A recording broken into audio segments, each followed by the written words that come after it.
Good afternoon. Thank you for enduring and showing up. And the portion you just observed is free. It's a free bonus content that I like to do with my talks. My name is Nathan Yergler. I'm a principal engineer at Eventbrite, and we're a Python shop that has been using Django pretty extensively for the past few years. And so I'm here today to tell you about using Django effectively, give you an introduction to Django, and specifically to some of the newer features in Django, like class-based views, some of the forms, and also focus on writing tests for your code as you build Django applications. So this is definitely an entry-level afternoon, and I hope that by the time you leave, you have a good sense of how to get started with Django, how to write tests for different things, and how to sort of approach putting your application together. I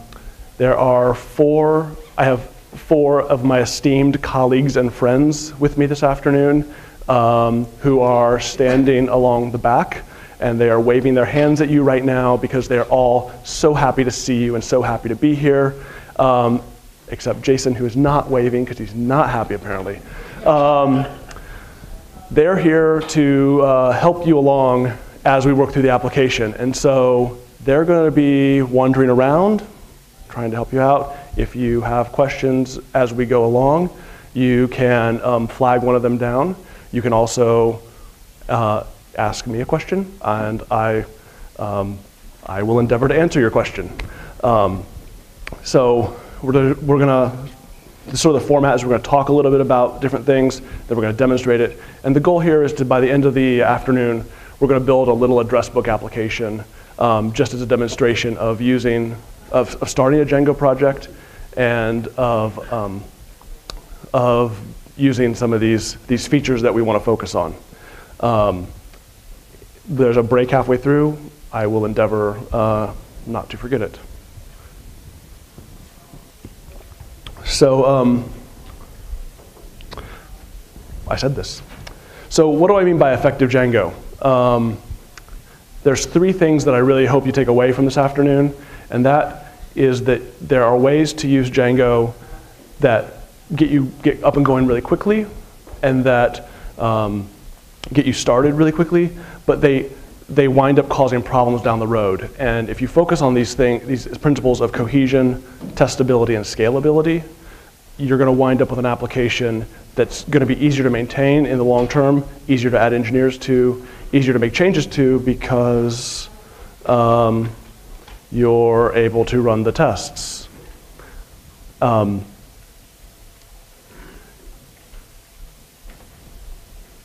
just going to pause while maybe the slides come back. So effectivedjango.com/tutorial is the URL for the content here that we're going to be going through, and /slides/tutorial is where the slides are. You may find some or both of those to be useful. So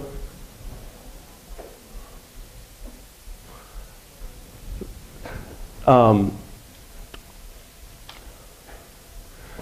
I guess I want to talk a little bit before we get started about your development environment and what to think about as you're working on a project. There are sort of 3 factors that are important, and I'm going to talk about those each here individually. So first of all, isolation, determinism, and similarity. These are the 3 things I look for when I'm setting up my development environment for some kind of project. And isolation basically means I want this project to be isolated from the rest of my system. I don't want things that I've installed for something else, creeping into the environment, and I don't want. I also don't want things that I'm installing for this project to interfere with other things I might be doing. The reason for this is determinism. We want to make sure that we can replicate this environment when we go to deploy, when we go to production, when we go to actually ship our application. And so by making sure it's isolated, we kind of have a record of what's going on. And I also look for similarity, which is simply something that's as similar to my production environment as I can get. So virtual env is a pretty popular and well-known way to do this isolation. There's other ways to do it, but this is a really good one. This is what we're going to use today. And determinism is all about dependency management, right? It's all about knowing what goes into your application and what you're actually using. So what we're going to use today is a requirements file with pip. But there's other approaches to this that I've linked to in the slides. One of them is simply making a setup.py for your application and being really explicit about the versions there and the dependencies. The other one is a tool called buildout, which sort of combines some of the things that virtual env and pip do together. But the really important thing here is that you identify not just your dependencies, but what versions you use, because that can make all the difference. And an example of this is if you just say that you want simple JSON because you want JSON support for your application, well, that's great. But then last month, a new version of simple JSON was released that broke backwards compatibility. So if you had just said simple JSON, next time you go to deploy this application, you're getting the newest version, which unbeknownst to you, actually breaks your app. So by specifying versions, you're testing exactly what you're going to deploy with, and you're deploying exactly what you tested, and you have some confidence, some additional confidence about how this is going to operate, how they're going to interact. And finally, this idea of similarity. Having an environment that's similar to your production environment sort of eliminates one big question mark when you're trying to debug a large system. So there's a tool called Vagrant that we're not going to talk about this afternoon, but I encourage you to go look at. It's basically a way that you can manage virtual machines in your local laptop for development purposes, and we use it at Eventbrite. I'm happy to kind of show people afterward during the break how we use it. But it basically lets everybody, we deploy on Ubuntu, but most of our engineers have Macs. And so we can use Vagrant to give them an Ubuntu virtual machine on their Mac and manage that so that it's very, very similar to the servers we're actually deploying to.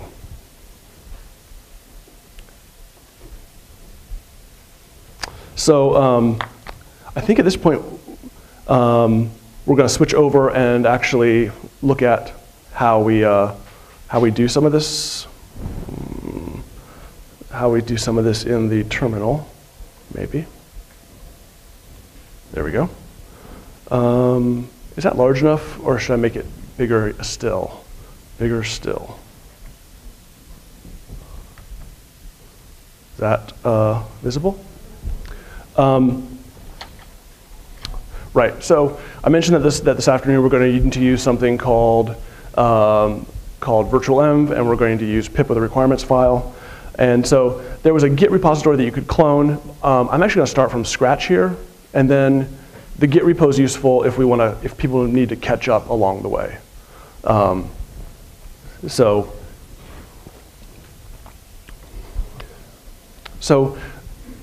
creating a virtual environment is pretty easy. I'm going to make a new directory here called tutorial. I am going to get rid of my old tutorial. And I'm going to make a directory called tutorial. And see, wasn't that easy? And then I'm simply going to run virtual env tutorial. And if I look inside the tutorial directory now, I'm going to see a few different things. I'm going to see a bin directory, this lib, include, and this is basically mocking out things that are usually stored in the root part of the file system. If you're on Windows, you'll see something called scripts here instead of bin, but it should look pretty similar to this. And inside of this bin directory, there's a bunch of scripts. So you notice there's actually a Python executable inside this bin directory. And this is a special Python because it sets up everything to point to our virtual env and not the system Python site packages, so it keeps it isolated when you run this one. So to enter the virtual environment, you do source bin activate. If you're on Windows, this looks like, I think there's a bin activate.bat file. inside there. And you'll see that my prompt has changed. So it says tutorial at the beginning of each line, and that lets me know that I'm inside of this virtual environment and that things that I do here aren't going to impact the rest of the system. They're just going to be for this environment. So before we can actually make a Django project, we need to install Django, of course. And this is sort of our first opportunity to do something where we're very specific about and very deterministic about what versions we want. So I'm going to make a new file here in my tutorial called requirements.txt. And this is where I'm going to list everything that as my project grows, this is where I would list everything it depends upon. And I could write just Django here. And that would actually be enough for me to get Django installed. But that's going to get the latest version of Django at any given time. And I'm actually care that I get a particular version. For those of you following along with the notes, we're on page 4, section 1.2.1. I see people frantically flipping, so that's, sorry. So I could just do Django 1.5 equals 1.5, and this would make sure that I get Django 1.5. The other thing I can do here, though, let's see if I can actually do this. So there are some issues this morning with PyPy in one of the other tutorials, and I don't have any reason to think that those have necessarily been resolved. So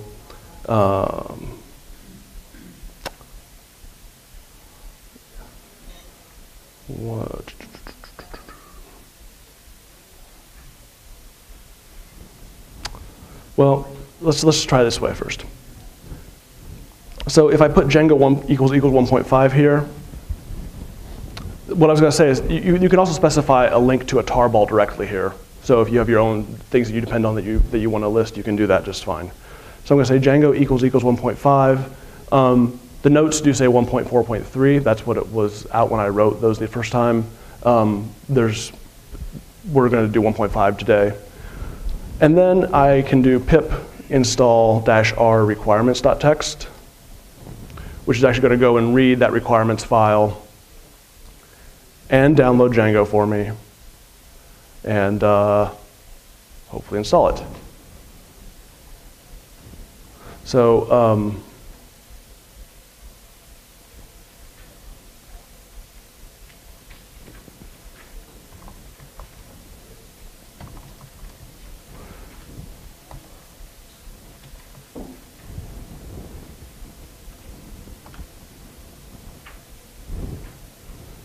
So that's going a little slowly. So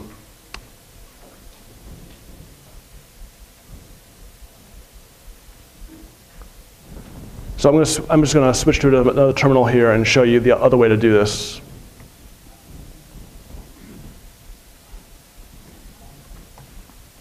So instead of Django 1.5, I can actually put the full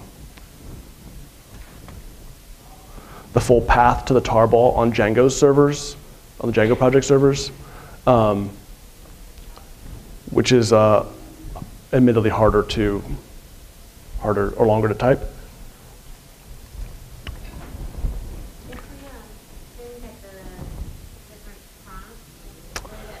If you don't see tutorial at the beginning of your lines or something in parentheses, that means you didn't activate the virtual environment, and Philip can help you with that.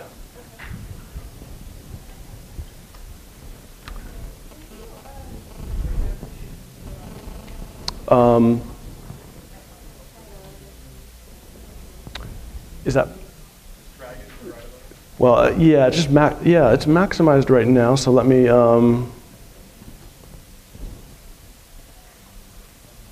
How's that? So if you set up your file to look like this instead of just Django equals, this will probably download a little bit faster for you.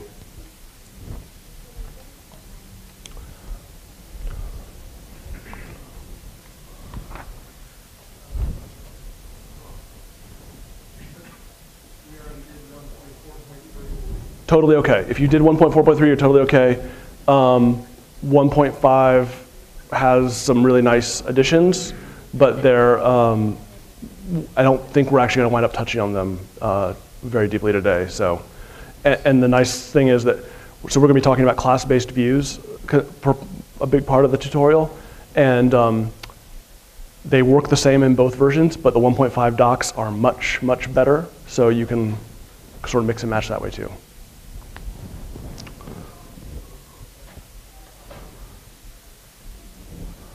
So are people able to have a requirements file put together and they're doing pip install and it's downloading? Great. So while that's running, I'm just going to give you a little bit of context about Django and about this scaffolding that it provides. So the whole idea of a framework is that it's a bunch of code to help you get up and going faster and help you sort of handle common situations in a reasonable default manner. Things like parsing an HTTP request or printing out the request into a response. Things like selecting data out of the database. These are things that we don't want to have to do by ourselves. And so the framework gives us this sort of scaffolding, this framework for these tools for us to use. And it does this in a couple of ways. One of them is with HTTP, with making sure you can parse the request and the HTTP request and emit the response back to the server. And the other way is with file system scaffolding. So putting things in particular places in the file system so that engineers know where to look for things.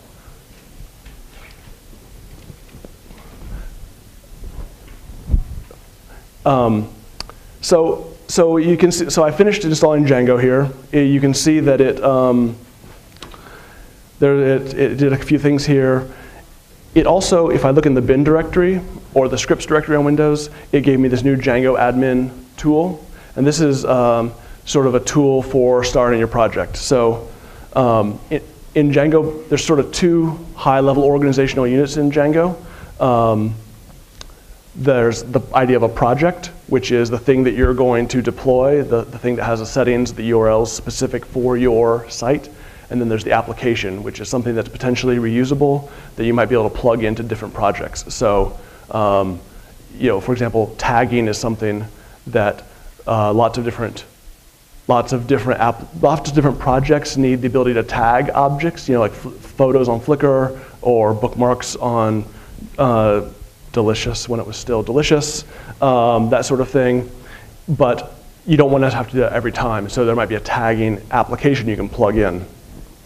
So we're going to start making a project by running Django admin, the cunningly named start project command.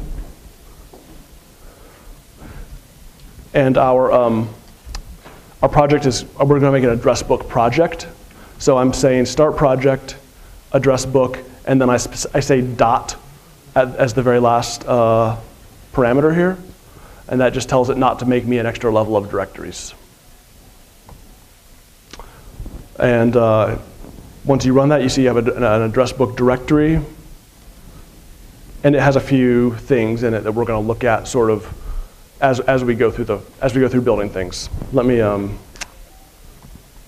move that up the screen a little bit.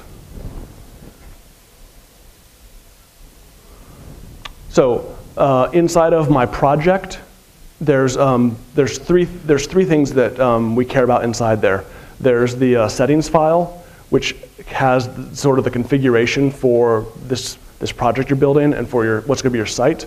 There's the URLs.py, which tells it how to map URLs to actual Python code. And then there's this WSGI, this WSGI.py file. And what this is a container or a script that will run your site inside of something like mod WSGI or uWSGI. There's different ways you can deploy this that use this stub, this entry point. So we don't actually use it directly, but it's really important to have when it comes to deployment. There's also now this manage.py script that was created here next to our requirements.txt, which is the basically it's a wrapper around Django admin for our particular project. So I said that there's a project and it contains apps, so we're going to make an app as well. So we're going to run python manage.py, start app. And I'm going to make a contacts app. So my address book has contacts in it. This is where I'm going to actually put that code. And inside of contacts, so this is the other bit of file system scaffolding that Django provides, which is inside of an application you have these three things by default. You have models, which is where your actual data model goes, and usually where you want to encapsulate your business logic or whatever about that object. You have views, where your view code is going to live, and then you have tests. So we're going to write tests in a moment, but this is where your unit tests for your project live. And the interesting thing here is that the Django really, really wants this sort of layout for your applications. And so occasionally you'll build an application that's just views. It's just a way to visualize something and maybe some unit tests for those things. So you still have to have an empty models.py there, or it won't discover the tests. So it's sort of best to start with the tools that the sort of the scaffolding it provides, and then modify it as opposed to trying to just sort of do it by hand and pick and choose the pieces that you might want. So do people have a project created called address book, and they have an app called contacts at this point?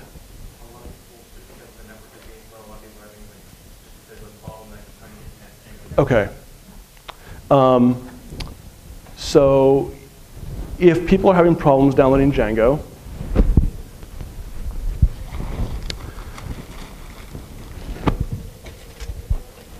I have a bunch of USB keys that have Django on them, and you can install this. I don't know if this is going to feedback on me if I walk ahead of here, but basically you can do pip install and just point it at the tarball. So I'm just going to pass these around. Yeah.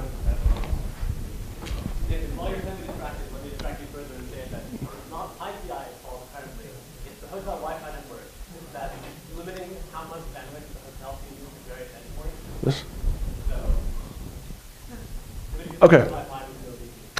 I see. I apologize for erroneously blaming PyPy. Do other people need the Django tarball? This? So if you are installing from that, within your virtual environment, you'll do pip install, and then you'll give it the file path to that tar.gz file.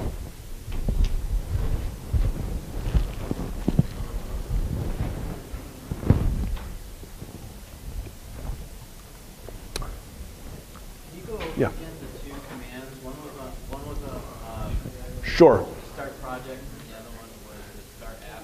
That's right. So They both made directories, right? that's right. So the question is, can I go over the two commands again? And I have another USB if somebody needs it. So the two commands are start project and start app. Start project you run on Django admin.py. So you run Django admin. So you run Django admin start project, and then you give it something like address book. And this is the actual project name we're going to use. And they each make, and when we run it, we're actually running it like this, with a dot as the final parameter. Otherwise, it just makes you an extra level of directories that we don't actually care about. And the other, so there's that one. And then there's also, once that one runs, you'll have a manage.py, which you can run start app on. And we're going to run it with contacts.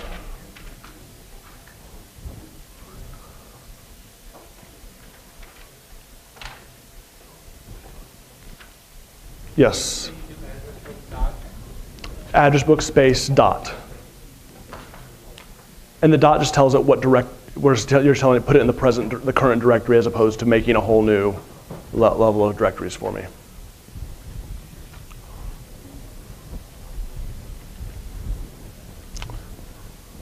Does that clarify those two commands, or is he still? I see you staring at the screen longingly, and so. Yeah, so I guess where I was confused on what the role of the settings. Got it. So the question is what the role of the settings file is, and that's where the configuration for our site is going to be stored. And we're going to, in just one moment, we're going to jump in there and start configuring things.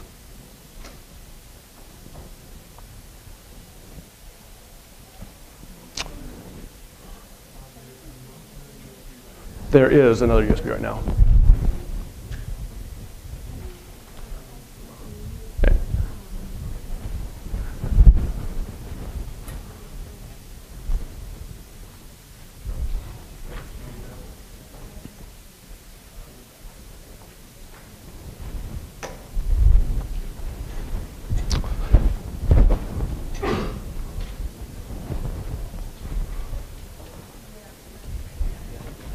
It's right there on the front row. So are people getting things installed and ready to go? Yes, no? Right, can you pass that behind you 2 rows?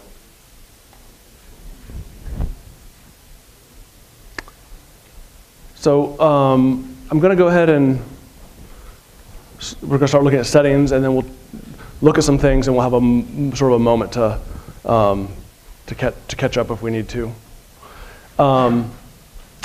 So at this point we have this address book project and the contacts app. And if we look inside of address book, we have these different files. And the one I actually want to look at right now is the settings. So as I mentioned, this is the configuration for the site or the full functionality project that you're going to deploy.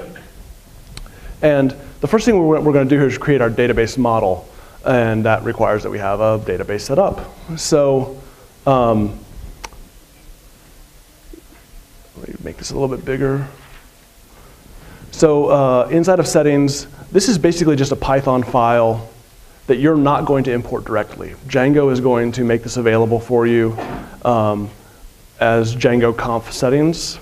And it uses this at startup time to figure out how to map certain Python classes to different tables in your database. Django supports a bunch of different database backends: MySQL, Postgres, SQLite. We're going to use SQLite 3 because it's included with Python. So what we need to do 2 things to configure this. We're going to open up settings, and we're going to find the databases configuration here. And under engine, you just need to add SQLite 3 to tell it what engine you're using. And then we need to give it a name. So I am going to figure out how to use VI. And I'm going to call mine addresses.db. So SQLite 3 is just a sort of a single user file system database that you wouldn't want to use in production, but this is enough, sort of enough to get going and try this out. And then basically after you configure the database, the other things Django does for you, like creating the tables and that sort of thing, will work the same on MySQL or Postgres or probably Oracle. Never tried that, but hypothetically they would work the same. So here all we have to do is actually tell it what the file is and tell it what kind of database we have. And then we can go ahead and start creating a model. So a model in Django basically maps to a database table. So in this case, we want to have a table of our contacts in our address book, and so we're going to go ahead and define what that table should look like and what the fields are. So in the contacts directory in our app, there's a models.py file that we're going to edit. And this may be a time when having the tutorial web page side by side with your editor and copy and pasting is to your advantage, as opposed to trying to type everything. But I'm going to try and type it and not make mistakes. So you can see by default this just imports models from the database. So A Django model is just a class in Python that subclasses from model. And then it has a bunch of, then it has fields.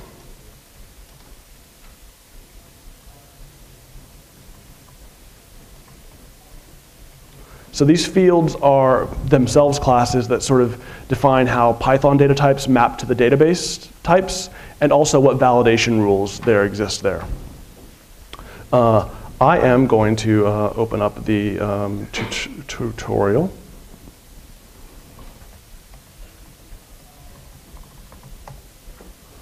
And we are in using models.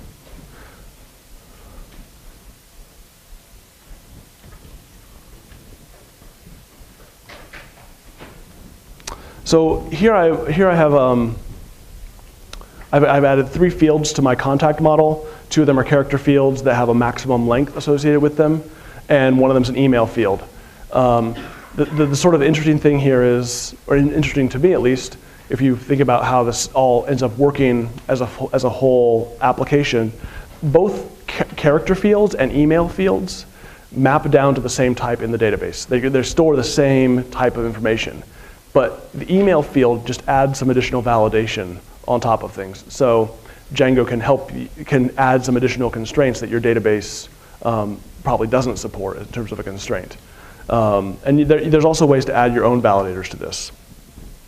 So the other thing I'm going to do is I'm going to add a method here called under_stir. Actually, let's do under unit. Let's do stir. Sorry. So you may know from doing Python programming that the under method, it gets used as a string representation of an object. So whenever you try to print out this object, this is what gets displayed. And this gets used in Django quite a bit. So I want to make this return for a particular contact. I want to return their name as the string representation. So I'm going to do self.firstname with a space.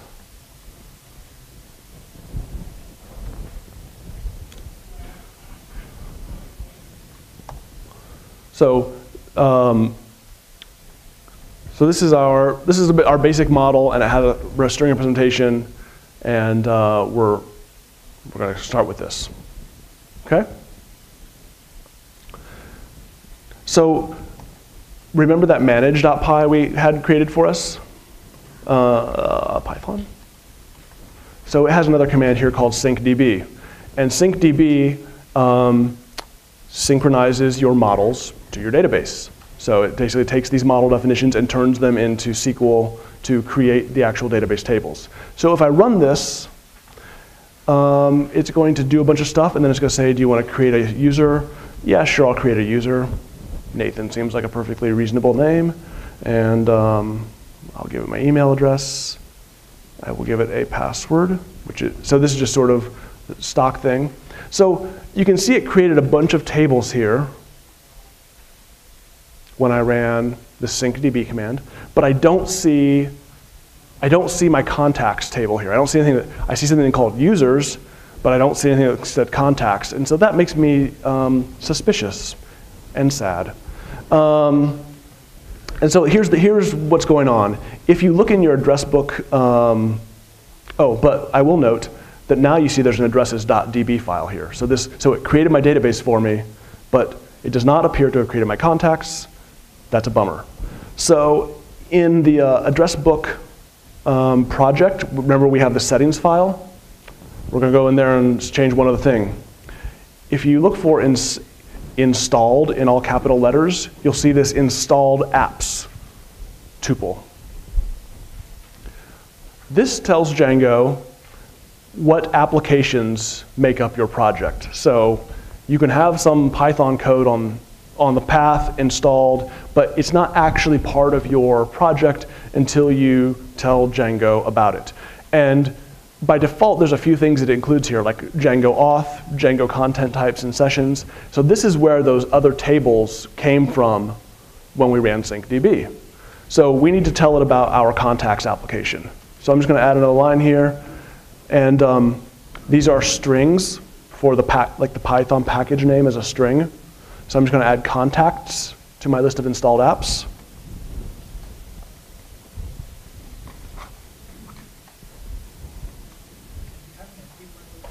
What's that? Can you have an empty entry? An empty installed apps? Oh, you mean, so let me make sure I understand the question. You mean like that? So the question is, can I have an empty string here? The answer is no. And the reason is, Python or Django, when it goes to start things up, either for the shell or for the server or something, it's going to look at each one of these strings, and it's effectively going to do an import blank. So import django.contrib.auth, import django.contrib.content types, and import nothing is not valid Python. So you have to have, it has to be in a package. And that package needs to have a models.py. So I'm going to save this, and I'm going to run syncdb again.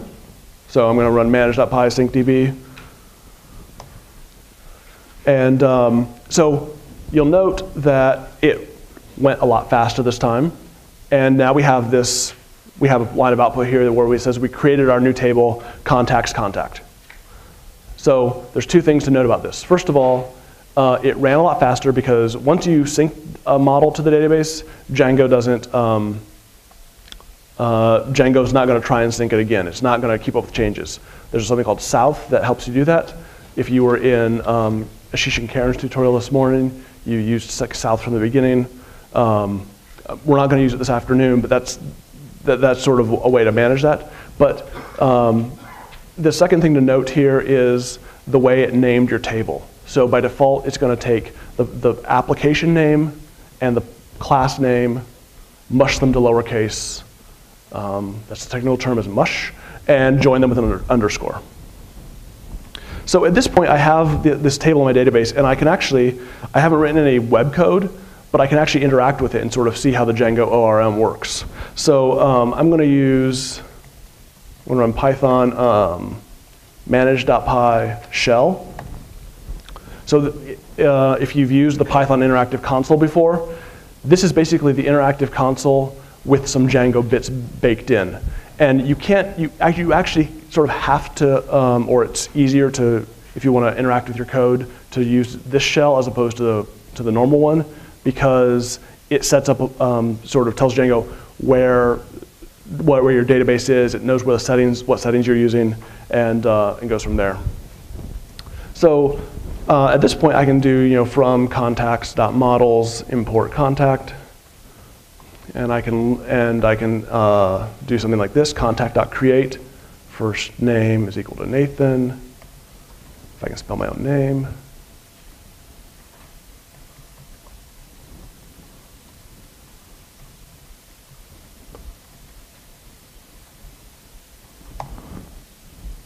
Oh. Contact.objects.create. So so I can kind of see I'm making a contact here. I can do contact.objects.all, and I'm going to get back a list of them. I can also, so let me create another one here.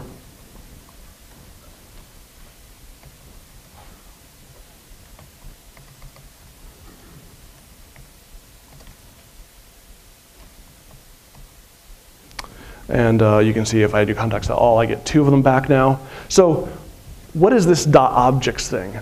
So what we've made so far in our code is a model, and every model has a manager associated with it. And if you think of the model if the model object corresponds to the rows in the table, the manager corresponds to operating on the table as a whole. So you can do things like contact.objects.filter. First name is equal to Jason. Objects, plural. And you can see, I'm actually querying the database and only returning contacts that have a first name of Jason. There's also things like, I'm gonna get myself into trouble here, but I think this is right. Yeah, so you can also do like starts with. So there's a lot of different operators here you can use. And note that all of my fields, so all my fields on my model, become keyword arguments that I can use when I go to create or filter. And then Django uses the double underscore to separate the field name from an operator, or the field name from a traversed field name we'll see later too. So there's about 24 of these different types of ways to filter things. You can do case-insensitive comparison, greater than equal than. Basically all the SQL comparisons you can do with this syntax. The interesting thing here is that, or another interesting thing to me, is that even though this looks like it's returning a list of contacts, if I do type of objects.filter, you'll see that I'm actually getting back this thing called a query set. So a query set is like a list in Python, but it doesn't actually load all the data until you need it. And you can do things like you can start chaining things and you can pass these around. And so this actually gives you a lot of power and composability as you start working on things where if I do contacts.objects.all, contact.objects.all. So here, this is a query set containing all my contacts, but then I can chain this and I can say filter first name is equal to Nathan. Well, now I get another query set back. I can filter this again. Last name is Smith. Well, now I don't get anything back. So this looks like a contrived example, but it's really important to recognize that when you're making these operations, you're getting back this query set object that you're able to chain and to continue to refine, because it's going to make doing sort of larger scale SQL things in the ORM more straightforward. So at this point, we have a model. It has a string method. It's sort of boring, but I want to write a test. And the reason I want to write a test is because this under stir that we created gets exposed in a lot of different places in Django, and it's something that's easy to test. And writing a test lets me know when my application breaks or when things change as I continue to do more with it. If you asked Carl at this point, he would say I've done things in the wrong order, that I should have written the test first, and Carl, as usual, is right. But I'm up here and Carl is not, so we're writing the test second today. So if you, inside of your contacts application, there's a test.py that it created for you. And you can see that by default it just has a doc string and this simple test where we have a test case. So this is sort of how tests are created. Every method starts with test in its name, and then there's these assert calls that you make, where you make assertions about the state of the world. So this one simply tests that 1 + 1 is really 2. If I was going to write a test, so I want to write a test for my my under stir method, and so this is what I'm going to do. I'm going to first from contacts .models import contact, and I'm going to make a new test case.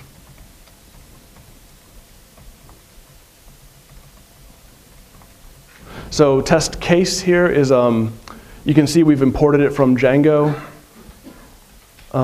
This is actually almost the same as the unit test framework in Python. So if you're familiar with that, this should be really familiar.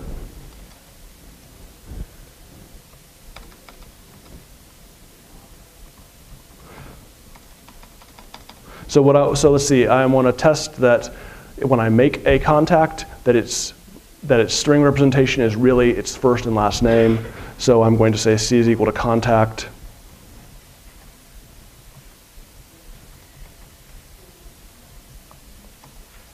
And then I'm going to say self.assert equal stir of C, Joe Smith. So when we were working in the shell, we were always creating our models using contact.objects.create. And that's actually sort of doing two things at once. It's making the object in memory, and it's saving it to the database right away. In this case, I don't actually need to test that my database saving works. I have full faith that Django has tested that well, and that they're taking care of that for me. So I can make this in memory by simply instantiating the class, and I don't actually need to interact with the database. So if I have that test created, again, the manage command has this test subcommand, and what manage.py test does is it prints a dot for every test that it runs, which is shocking at this point because I swear that there's only 2 tests in that file, the one I wrote and the one that it put in there before, that 1 + 1 is 2. And what's happening here is, oh, this is really exciting. When I wrote the document, it was 420 tests, now it's 480. The world was getting better.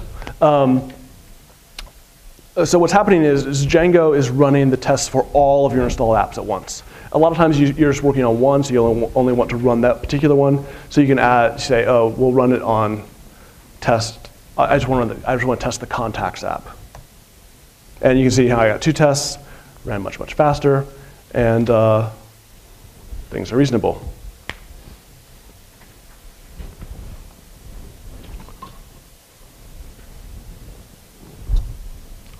So, yes. Say that again?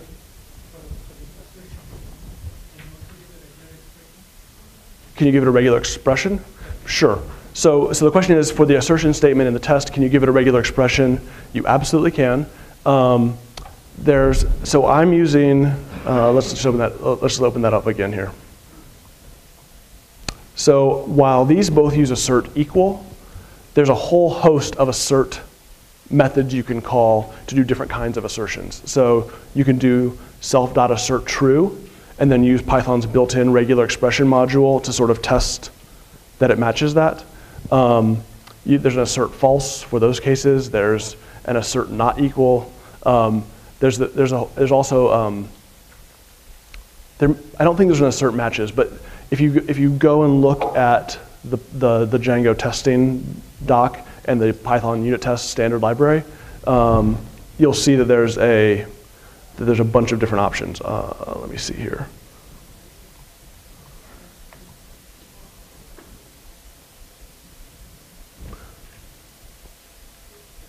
So this is very slow, so I may show this in a moment, but does that answer your question? Yeah, so it can be any kind of expression. Thank you so much. I forgot to mention that. So let's go and look. So creating test database for alias default. This is actually really important, so thank you for asking what this meant. Basically, when you write unit tests, you may want to create data as you go. You may want to delete data to test something. You may want to do all sorts of data operations. And it would sure be nice if that didn't muck with the site that you're actually deploying or that you actually want to work with. Or if you have a pointing at your production database, it would sure be a bummer if you ran the test to make sure the world is good and it dropped a bunch of tables. So what Django does for you is it basically does a syncdb before it runs any tests, and gives you a new database using the same backend that you've got configured, and it's completely empty or just has some basic fixture data loaded into it. And then at the end of the test run, it tears it down and deletes it. So as a result, your tests are sort of isolated. You know that you're starting from a clean world and that your tests are going to be deterministic. This is actually really important because we have some tests, we had in the past some tests that would do things like look at our QA database and count the number of events a particular user had. And this worked great in a lot of cases, but there are also cases where somebody had been trying to reproduce a bug and gone and created another event, and now all of a sudden this test failed because it's getting back the wrong number of events. And that takes time, takes our attention away from real problems. So running in isolation is super important. The other thing Django is going to do for you is if you use fixtures, which are a way to sort of load basic data to start with, it's going to reset those fixtures after every test case so that my test cases don't interfere with each other. Is that satisfactory? Okay. Yes? Questions on the models. We have, all and filter and Yep. Oh, yeah. kind of things. Is that unique to Django, or did that come from some other implementation and other frameworks? Sure. So the question is, when we're working with the model manager, and we say things, we have like all, and we have filter, we have create, we have all these different methods, and if that's unique to Django or from something else. Many of these sort of higher level frameworks have similar concepts, but they spell it differently. So if you were looking at a framework that used SQL Alchemy or use some other object relational mapper, most of them are going to have a way to write your query as in a Pythonic syntax as opposed to SQL, but it's not going to be .objects.filter. Yeah, exactly. So the concepts are common, the spelling is not. So, okay. So just sort of like as a point of really brief review about models, we've seen we make a model out of fields. We run syncdb to create it in the database. There's models have a manager as objects, the .objects, and you can override that if you need to add some things we'll see later. And we wrote a unit test to make sure that our stir method works. And before we move on, I just want to demonstrate this test actually. So here's the reason you should write your tests first as you get used to this. Because right now, I don't actually know that my test works. I just know that it passes, and I don't actually know that it's testing the thing I want to test. Like, I think it does because I wrote the tutorial, and I have not been accused of humility, but so I'm pretty confident. But I just want to make sure this, and so I'm going to just demonstrate really quickly that if I were to go in here and oops. So I'm going to change what stir does. And you can just sort of watch this. So now stir is going to return the first name. And now if I run the tests, I get a failure. And now I know that this is actually testing. So now you can see it tells me exactly what went wrong here. It got Joe, and it expected Joe Smith. So this is the sort of error message that's really helpful to be able to read. Oops. I don't know why I look over there when I have it right in front of me. So, and now I can see that things pass again. So we've created some database we've created some data in our database, and we have a model for it, and we have a test for that model. But we haven't actually touched HTTP, which is sort of the whole reason we're here. And so we're going to talk about views now. And a view in Django. So the way I think about a view is it's something that takes an HTTP request and turns it into a response. And if your view is doing a lot of data processing or a lot of sort of decision making, that's usually sort of a sign that maybe it's going to be, maybe things need to be moved around a little bit or refactored. And yes? I kind of missed the point of oh, I'm sorry. The forced failure. Are you saying purposely make a bad code first and then run the test? Well, maybe, sure, the question, and thanks for interrupting me, the question, or because this actually is important. So the question is, what's the point of the forced failure? And am I advocating that you write bad code first and then a test for it and then write it to fix it? So I'm not advocating you write bad code first, but if you think, so an alternate way to think about this is if I had not written that stir method at all, and I wrote the test for it first, it would have failed right out of the gate. And so the point of the failing, of sort of the forced failures, is to demonstrate that I was actually in this case, is to demonstrate I was actually testing what I thought I was testing, and that I didn't just have maybe my assertions incorrect, and so it just looked like a pass, because an empty test will always pass, right? So if you're fixing a bug, so let's think about this, instead of writing new code, think about fixing bugs. A really great way to approach fixing bugs in web apps or any application is to write a test that reproduces the bug. So if you can see if you know what the error or the bug triggers, and then you can write a test that sort of does that automatically, now you know that you fixed it as soon as your test starts passing. So it's just sort of, by seeing it fail first, you know that you're able to reproduce this error situation. You're able to reproduce what the problem is before you actually attempt to fix it. So I'm not sure that's actually helping as an explanation. Well, actually, I've heard of methodology where you write all the tests first, sure, and then start writing the app. So you're talking about test-driven development, Yeah. and that's actually Not what you're trying to demonstrate. I'm demonstrating sort of the very half-assed version of test-driven development. So. Yes, I heard test-inspired development. I have a microphone, so I'm going to claim that as my own. I practice TID, test-inspired development. Thank you. So I guess I want to talk about views now, and particularly around Django's generic and class-based views. If you were in Karen's tutorial this morning, you saw how you could write a view as a Python function. So, and a view very generically is any Python callable that takes a request and returns a response. So it's pretty simple in that respect. But Django has this idea of generic views, and these are views for things that are maybe common starting points where you want to list objects in a database, or you want to edit an object or create an object. And what they realized is that people were writing a lot of boilerplate code as they did applications. We are in chapter 3, if you're following along.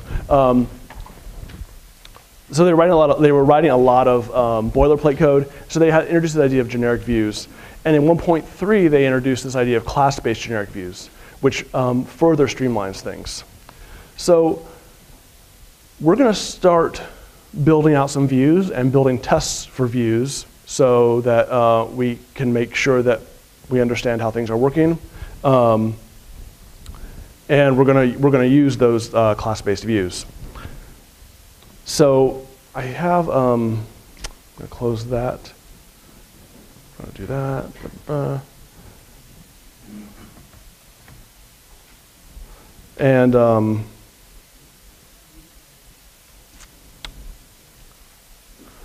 right, so this is, we're going to type this in a moment, but this is sort of the simplest class-based view you can imagine. It is the Django class, its subclass is view, and it has a get and a post.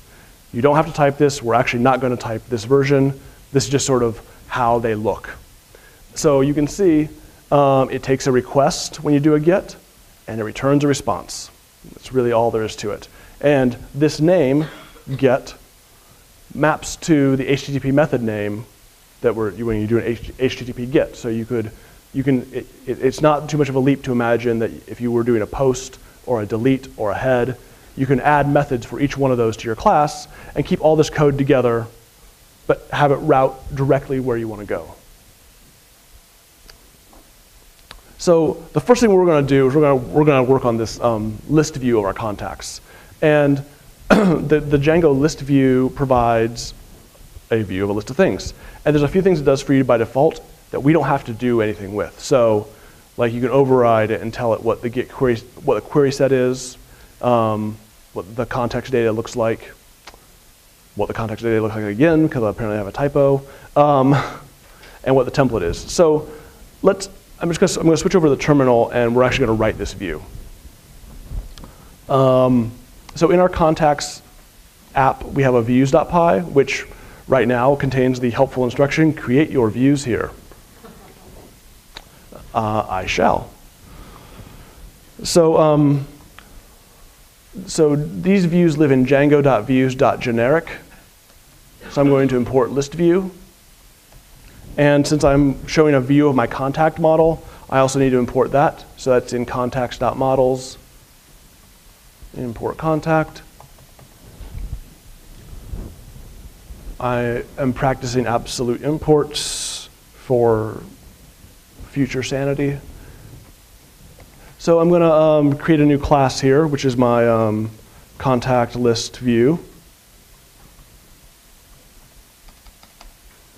And I'm going to tell it what model I want to use. So believe it or not, I could actually stop right here and I have a functioning view. I haven't wired it up, but this will actually do something. So that seems pretty lightweight. I kind of like that. So we need to actually tell it how to get to this view though. And that's going to require us to work in the address book project, the urls.py. So this is one of those files that Start project created for us. And like the other ones, it has a bunch of sort of boilerplate here. But this is where you tell Django, hey, when you get a request that matches this pattern, go load this Python code and execute it for me and return the result. Okay? So these examples are not that useful. So I'm just going to go right here. And so there's this URL function, and it takes a few things. One of them is a regular expression. And this is the regular expression that is going to match the URL on. So in this case, I'm saying an empty, start, finish, empty. So this is sort of the default view for my application. And then I'm going to say contacts.views list contact view. And I'm actually going to go and cheat and look over here at my, of course I named it like the opposite here. Contact, list view, whatever.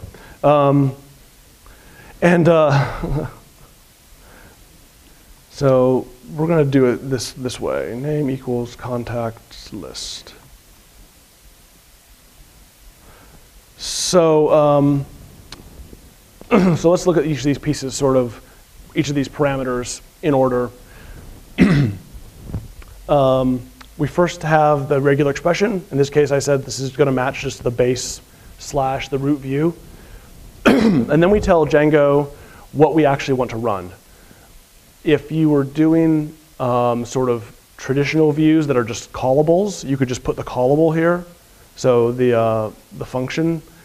So this is a class-based view. I have to do this .as view, which basically returns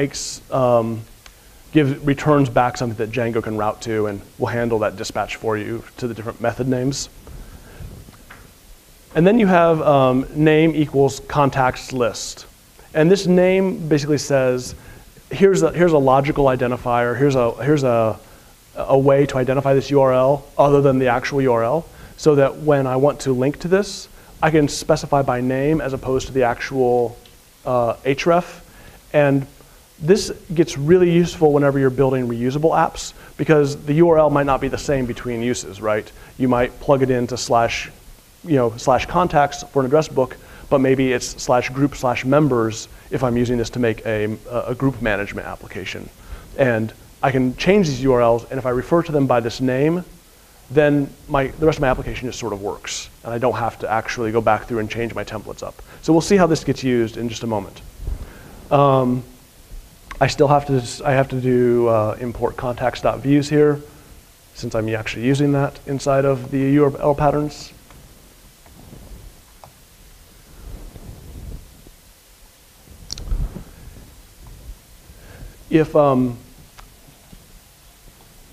So this is sort of a note to the TAs. If people need to get caught up right now, they can check out a get tag of contact underscore list underscore view. It's very cleverly named, and rerun and reactivate the virtual env, and they'll be caught up.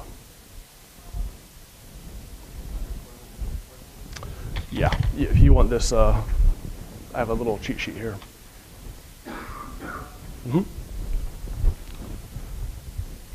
So I've defined my URL. I've made the simplest possible view I can. So let's fire it up and see if it works. So once again, manage.py. There's a run server, and this is a built-in server that Django has with it for testing your application. You should never use this in production. It will fall over. Awful things will happen, but it's great for sort of trying things out. So once I run it, I can look at this localhost 8000. Let me make that not full screen. So I'm at localhost 8000 right now, and I have a syntax error, which is sad, but it's kind of great that Django actually responded to my request, so I'm getting there. Oh, and it's actually my views. It's in my views file, not my URLs file. So let's go look at that. Oh yeah, you need a colon in Python.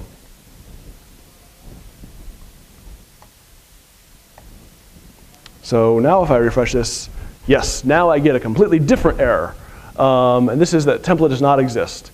And this is basically Django is trying to help us out and guess what our template should be called, but we haven't actually created that template, and we actually don't want to create it there, so we're gonna manually override this. But you can see that it's actually loaded our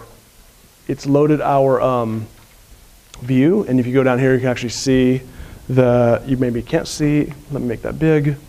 So I can see. Okay, you can't see it actually, sorry.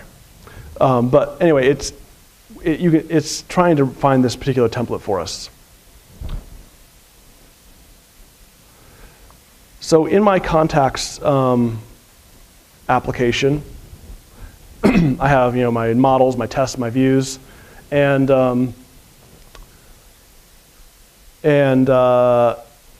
Django by default, when it looks for templates, it's going to look in it for a templates directory inside of each one of these, inside of each one of your applications. So I'm going to make a contacts templates directory.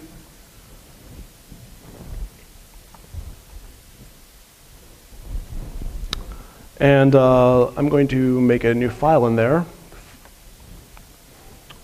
called contact_list.html.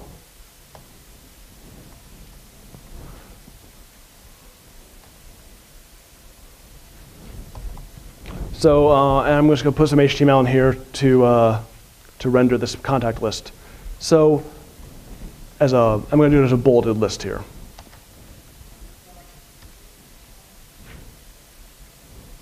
So Django templates look a lot like HTML. Yes?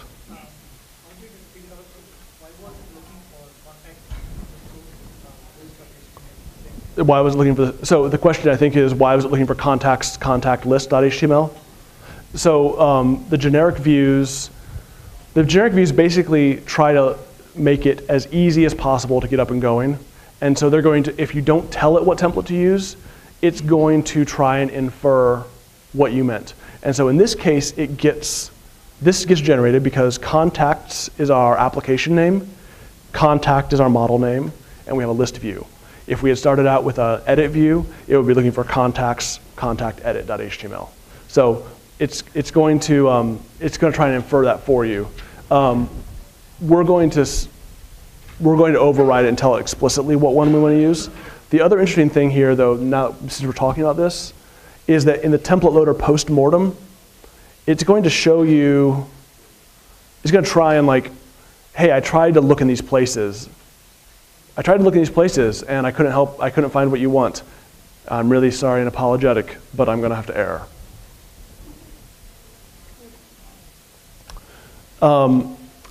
So Django templates are HTML, and then they have these extra tags that you can put in for certain control things.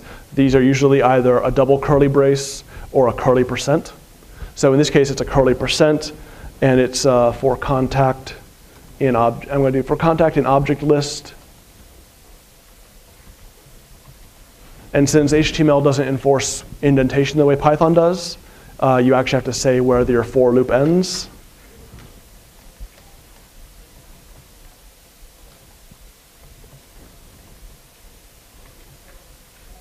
So let's talk about this.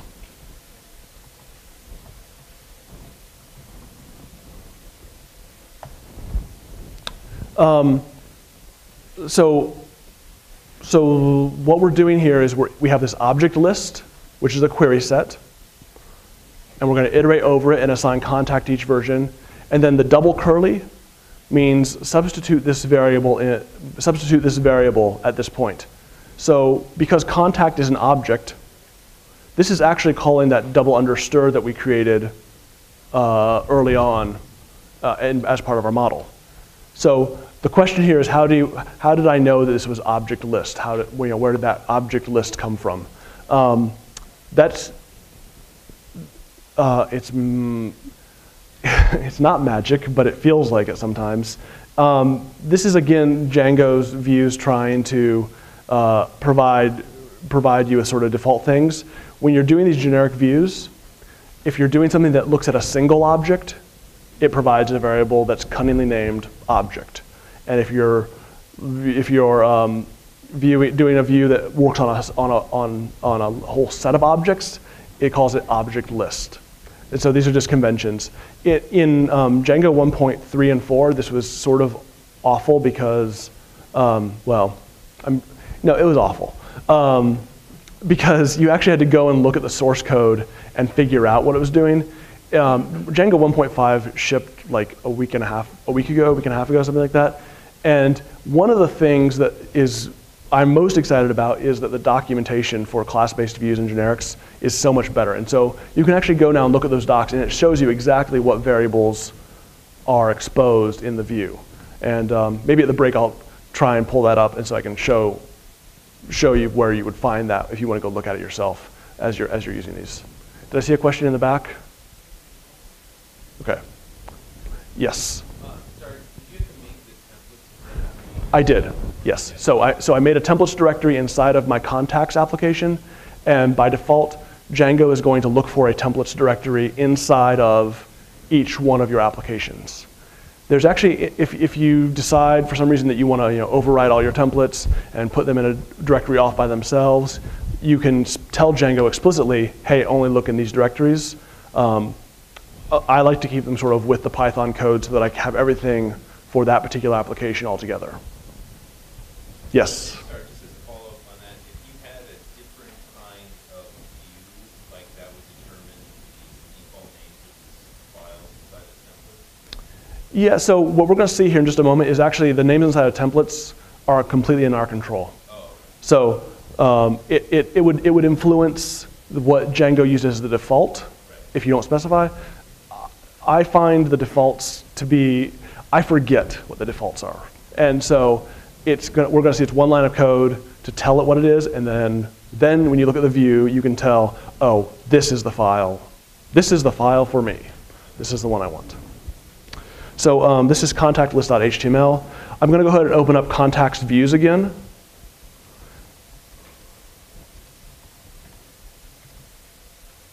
And right under model, I'm going to say that my template name is contact list.html. So, so you omit the templates part because it looks in there by default, but this tells you explicitly this is the template I'm using, and now when you go and look at this view, when you come back to this in a month or a week or whatever, you don't really have to think about that. You could make that contact. Yeah, so yes, you could call that contacts.html, you could call it all the contacts.html, you can, whatever you want at this point. So if I save this and I fire up my run server again, aha, huzzah. I have my contacts heading, and these are the two contacts that I created earlier when I was in the interactive shell and I was using objects.create.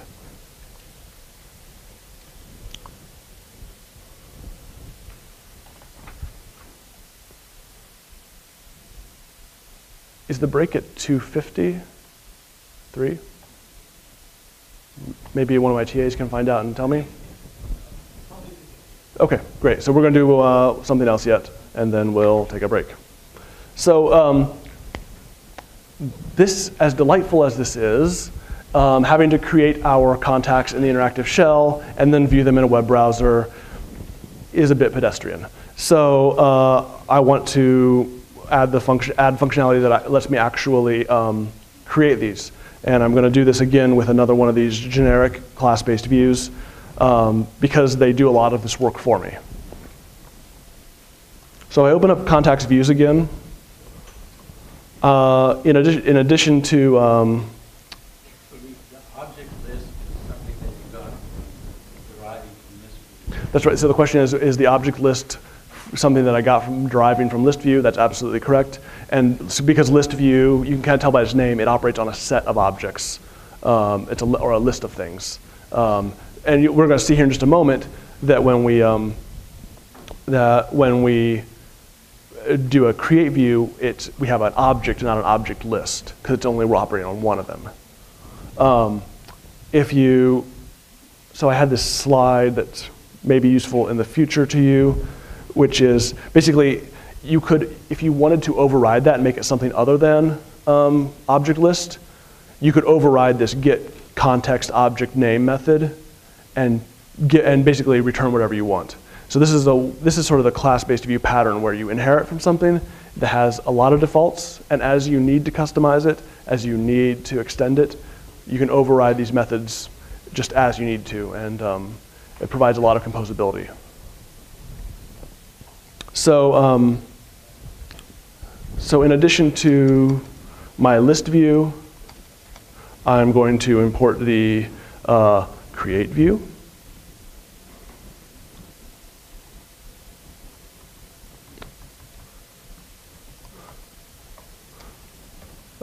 And I'm going to add a new class, create contact view, that subclasses from that.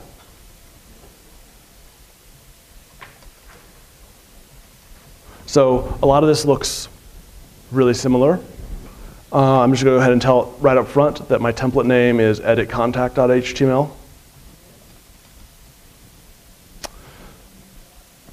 So one of the other things that using class-based views gives you is it enforces some best practices around HTTP methods. So you may, if you've done other web work in the past, you may know that it's basically a get, so an HTTP get on a document, that when you just type in a URL and get it, it should not mutate data on the back end. The best practice is that you shouldn't do that, because that lets people trick your users into following a link and having some side effect. And when you submit a form, that should be, that's a post, and that's when you actually mutate data. But the best practice is that you post and then you redirect, so you do a get. And that way, if the user refreshes the view, they're not resubmitting their edit, they're not potentially overriding things. And so class-based views actually enforce this by saying, when I'm doing something where I'm going to mutate data, I'm going to do get to get the form, and then when I post it, I'm going to redirect to a success URL if everything goes swimmingly.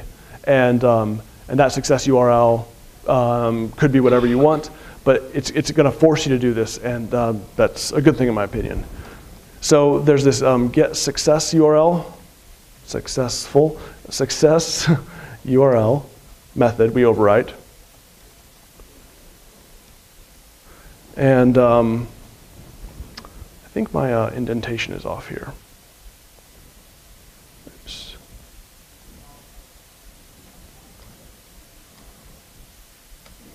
Okay, so So remember when I said earlier that by giving your URLs a name, you can sort of refer to them by that name as opposed to by their actual URL. So I'm going to do that right here. I'm going to use this function called reverse.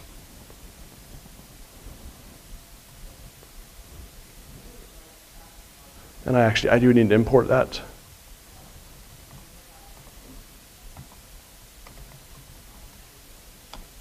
Resolve import reverse.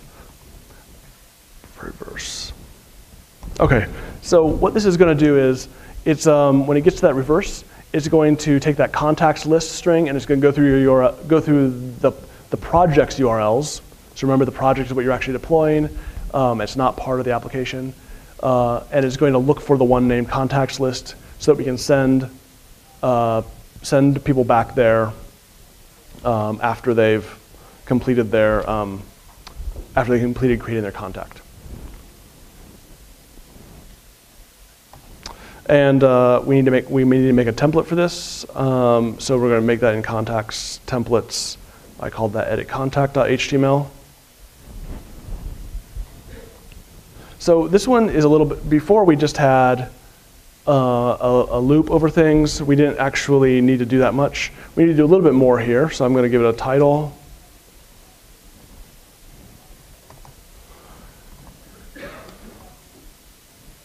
So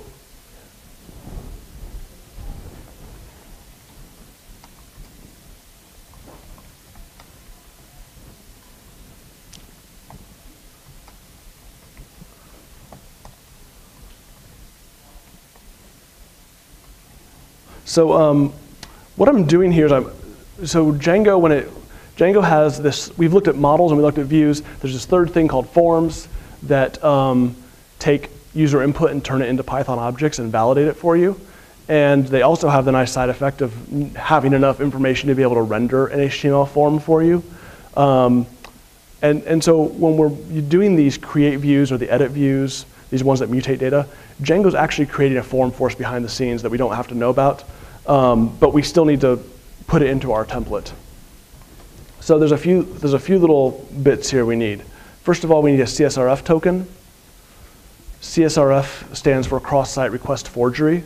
And basically, it's an attack people make on web applications, trying to get you to click a link, on Twitter that actually goes to your bank and sends a check to them, or a more pedestrian example, that you click a link on some innocuous-looking site and it posts something to your Facebook wall. Those are examples of the sort of attacks you can mount with a cross-site request forgery.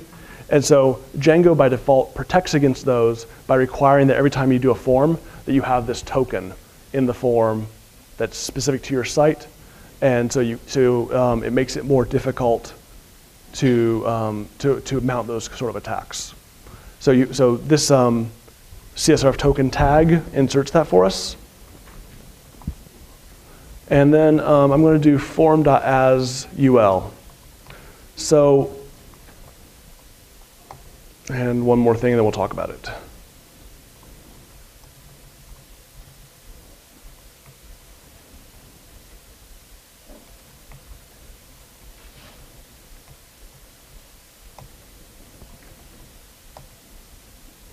So just like we had the object list before, we have a form. We have a form in our context here that's that has the fields that we're going to edit in it, and the forms you can output them as tables, as paragraph tags. I'm doing it as an unordered list, and sort of the thing they all have in common is that they render the guts. They don't render the container. So if I'm doing render as UL, I still have to put the UL tag around it. Or if I'm doing as table, I'd have to put the table tag around it. It's just going to give me the table rows. This lets you kind of put whatever header or footer around your inputs that you want to. The other thing that's interesting here is that as UL is actually a method on the form. But you notice we don't put parentheses around it like we're calling a method. And the reason is that in Django templates, they've tried to strip away as much complexity as they can so that people who are non-technical or non-Python engineers, I guess, can maybe work on templates or write them. And so what it does is when it encounters a code like this, it's going to look at the form object. It's going to look for as UL. And if that's callable, if it's a method, it's going to call it for you. If it's a property, it's just going to output that property. If it doesn't exist, it's going to try and do this as a dictionary access. So it has this whole chain of fallbacks that they all get spelled the same inside of the form. But so that's just sort of something to know. You couldn't, if you tried to put the parens here, that's invalid syntax in a Django template.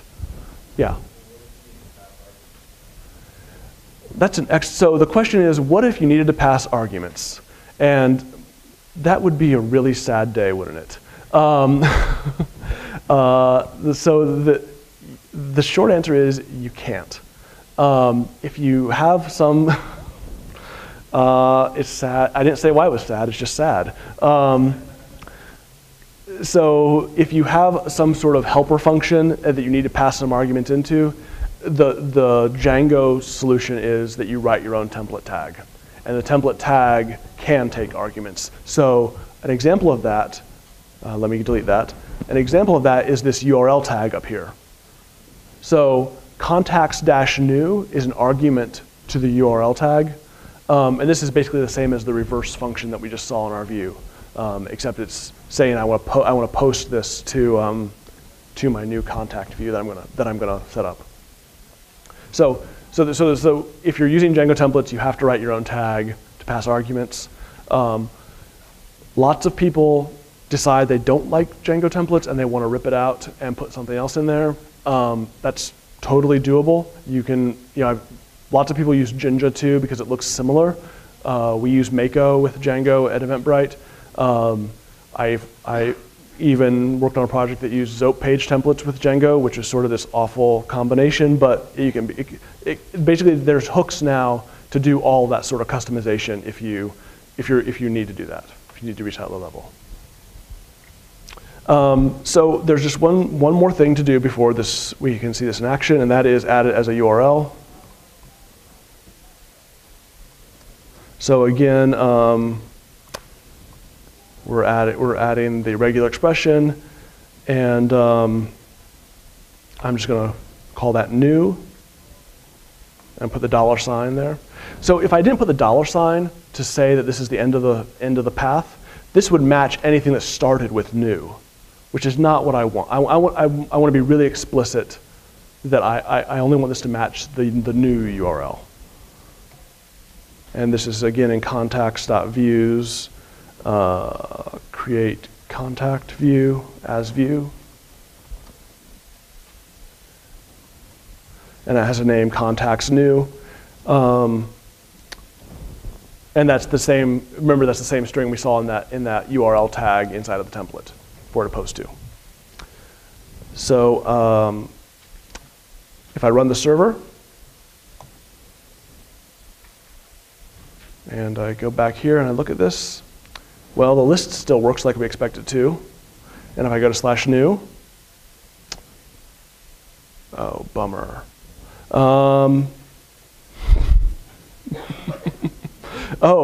This is actually fantastic. Could not parse the remainder. The syntax of URL changed in Django 1.5. See the docs. So we're almost at the break time, so I'm just going to hack this, and then we'll come back and I'll figure out during the break what's actually going on. What's that? Contacts new has to be quoted.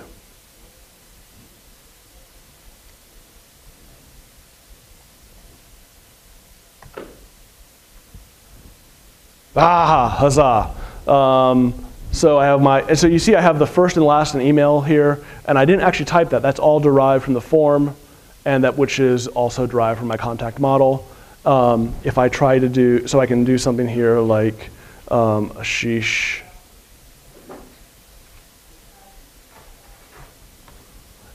And so I can do an example here that doesn't have an email. Oh, actually these fields are required, so it's actually going to show me these errors. And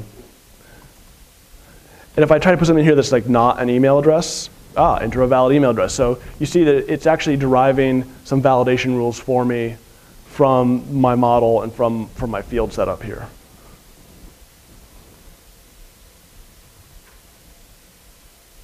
And there you go. So when you're able to successfully adding, it sends you back to the list on completion. So we're at the midway point. We're going to take a 20-minute break. Be back. So we're going to be back at 3. It's 10 till 3 right now. We'll be back at 3:10, and we'll continue with some more generic views and building out some tests for these views.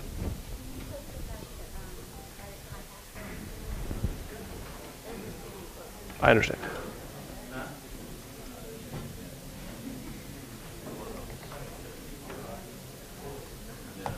Is that what you want?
So we're going to get started here again in just a second. I wanted to find for people the documentation as promised, both in the first half and also to some people during the break. So docs.djangoproject.com. There's this whole section here on class-based views. The API reference, excuse me, is, let me make this larger. So this is what's been updated in for 1.5. So here's the API reference for the list view that we've been using. And you can see, so this is sort of what made these so complex and powerful and sometimes confusing in earlier versions. You can see that there's like half a dozen things that it's subclassing here to make this all work. And those are all, you can navigate to those. But then here, this is really helpful. It has this method flowchart. So when we do that list view, this is what's actually happening. It's calling dispatch. It might check method not allowed if we don't support the HTTP method. It's going to figure out what the template name is, the query set, the object, context object names. And then finally, it's going to call get, which is, handles the actual call. So most of these generic views have a similar method flowchart. And then, and the other thing they have is the paragraph up here. While the some stuff about what you can count on being available on the class. So this is actually a really great reference now for figuring out how these class-based views work.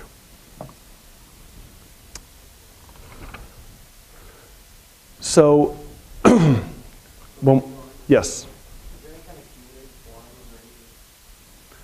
So the question is there any community forums or anything? And are you referring to Django generally or class-based views in particular? Generally, yeah. So there's a pretty active mailing list. There's also a very active IRC channel that is usually pretty good for at least getting some pointers in the right direction about things. Has been my experience. And depending on where you are geographically, there are Django meetups that happen where you can a lot of times talk to people who have been doing. That's some place when I started doing this, I like to go to find people who have been doing this longer than I have. So that's another option.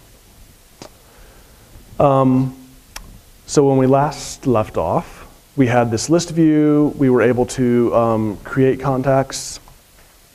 Oh, I don't have my server running. Right, so we were able to create contacts. This is all well and good, but how do we test these things? Or how do we make sure they don't break over time now that we've spent all this energy putting them together? So we're going to pause with our view writing and talk about some of the testing tools that Django has available for writing tests for your views. So there's three things. There are three tools that you should be aware of, and we're going to talk about two of them in the interest of time. So there's this thing called the test client, which is a way to make requests against your application inside of a unit test. And we're not going to talk about that one, and the reason is that it significantly overlaps with the other two, and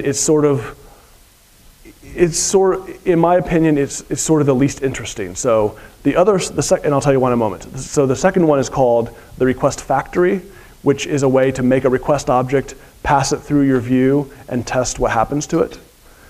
We're going to show that one. And the other one's called the live server test case, which actually fires up your entire project and lets you write an application. And the reason we're not going to talk about the test client is it sits somewhere between the two of these, and so it's not really clear if you're writing a unit test or an integration test, and they are slow, which is fine when you have 5 tests, but when you have 5,000, that actually matters.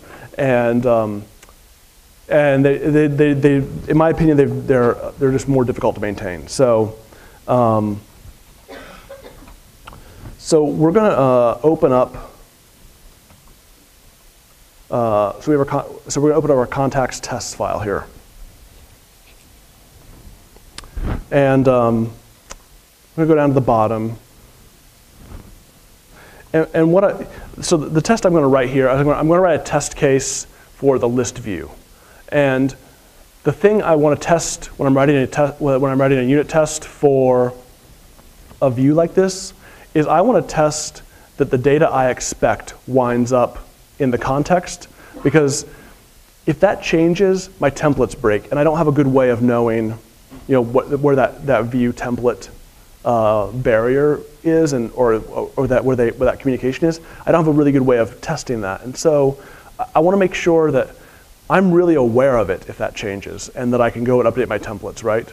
So tests are really about giving yourself confidence so that when you start making changes to your application, that you know when you've changed the behavior. And then you can decide either that you've introduced a bug and you need to fix it, or that your test is no longer valid and you need to think for a moment about what else that might influence. So in the case of this list view, if I stop getting the object list for some reason, or it doesn't have the information I expect in it, I've got to think, have I introduced a bug, or does my template need to change? So let's write this test. I'm going to add an import. So I'm going to, from Django.test.client import request factory. If you, for those of you more amenable to copying and pasting, we are in the writing views section of the tutorial, down here in testing your views. And so I'm going to make a new class here. I'm going to make a contact list view test case.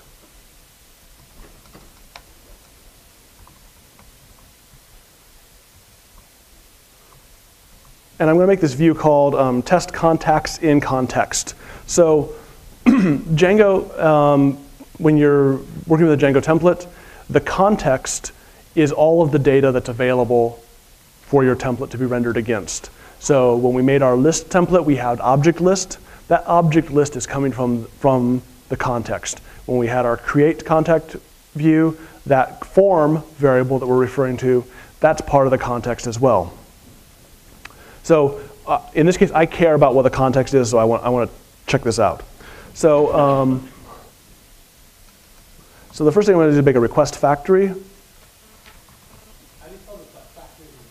I spell it with a T. What do you think I am, mad?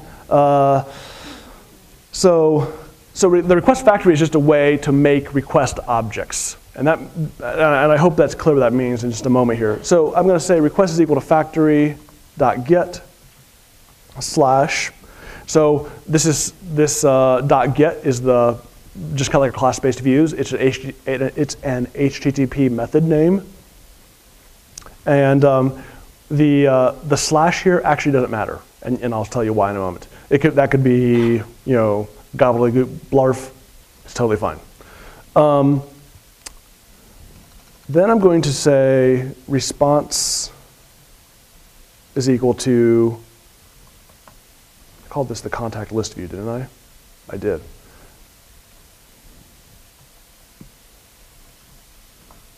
So this part of the line should look familiar. This looks a whole lot like what we put in the URLs, right?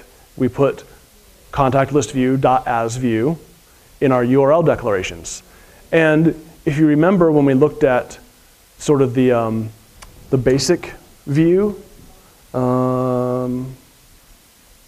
if you remember that if we look at the simplest view, it takes a request as an argument. So this is a case where we're getting the actual view object and we're passing this request in directly to it. So we're completely bypassing the URL routing. The URLs don't matter at this point. We're bonking directly on this object. And this response that I get back it's kind of like an HTTP response, but it has some extra stuff on there that helps me test things. So So for example, I can say self assert equals response. So I have this context data that is a dictionary that corresponds to the things that are available in my view. So remember, this should sort of seem familiar that there's object list, and I'm basically looking at this, and so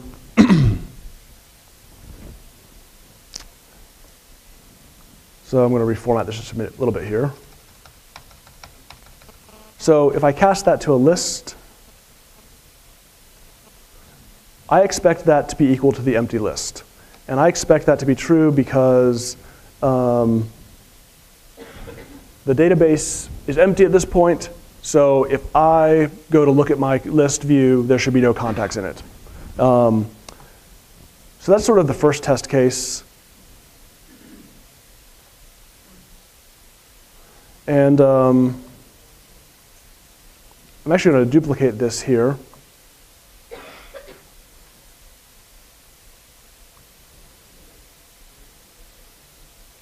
Call this, so these are really two separate test cases. There's no contacts in the context when it's empty, and when there are.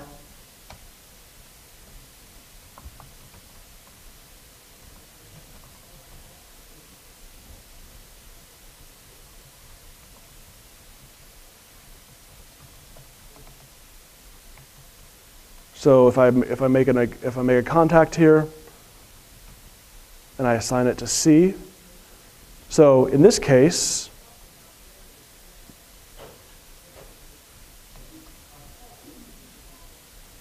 I expect there to be exactly one contact in my list, and I expect it to actually be equal to this one that I just created here. So I'm looking at this, and I also need to, from contacts.views, import contact list view. Okay, so I've got two test cases. One of them is this sort of empty case, sort of the base set, where I expect it's going to be empty when there's no data, and this other one where I've created a contact, and I expect it to be in my object list when I go to look at this template. Oh, and my VI yank skills are rusty, so I'm missing a parens. Cool. So I'm going to go back here, and I'm going to do Python manage.py test contacts. So that seems pretty great. So this is how you can write a view, or I'm sorry, this is how you can write a test that exercises your view directly. So you're not testing the URL routing, you're not testing the database in this case, although we are using it. You're really focused on this view logic and making sure that the thing you expect to be coming out of the view is what it is. So in this case, we looked at context data. You can also look at what the template name used was, and you can sort of test these things as it makes sense for your application. So this is sort of the unit testing approach where you want to test like one thing in particular. There's also this idea of integration tests where you want to test things end to end. And you actually do want to test that your URL configuration works correctly, and you do want to test that your database is set up correctly, and that, like testing the pieces is great. It makes you feel good that the pieces are constructed the way you want them to be, but if those pieces don't actually plug together the right way, it's an uninteresting result. And for this, we have something called the live server test case. And this is something that Django added in 1.4 that makes it really straightforward. I'm not sure it's easy, but it's straightforward at least, to write these tests that test everything from end to end. And so we're gonna write one of these for our create contact view.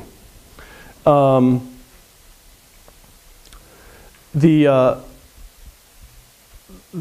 thing to be aware of is that this live server test case is not enough on its own. You have to combine it with another package. So The live server test case sort of does what it says on the box. It gives you a live server to test against. But you have to have a way to actually utilize that. So we're going to use something called Selenium to do that. And Selenium is a package that lets you drive a web browser as if a user was there and do it in an automated fashion and test what the result is. So from the command line here, I'm just going to quickly do pip install Selenium.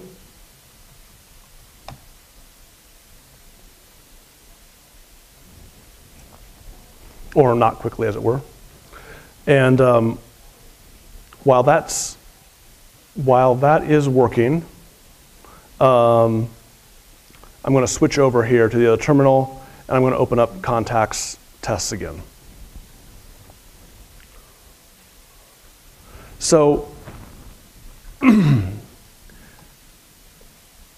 so up until now we've been subclassing from test case when we write our tests. This one has a different superclass. We need to import that, and we also need to import our WebDriver that actually drives the browser. So I've tested this with Firefox. I know it will work with Chrome, but requires additional setup. So if you're using Chrome, I apologize. And I will help you afterwards if you would like to get this going. But I'm going to show you how to do it with Firefox, and your mileage may vary. So I'm going to import the live server test case. And from selenium.webdriver.firefox.webdriver. So you can imagine what this import would look like if you were doing Chrome. Import WebDriver.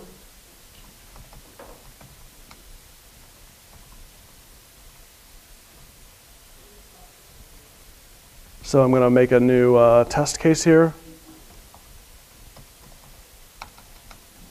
And here's the first thing that's going to be different. Class method. I'm going to have a setup class method and a teardown class method.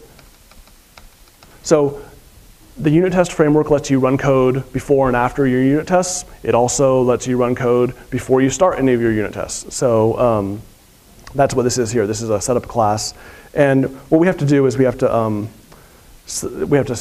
set up our Selenium integration here. So Selenium is equal to WebDriver. So this is the Firefox WebDriver we've imported.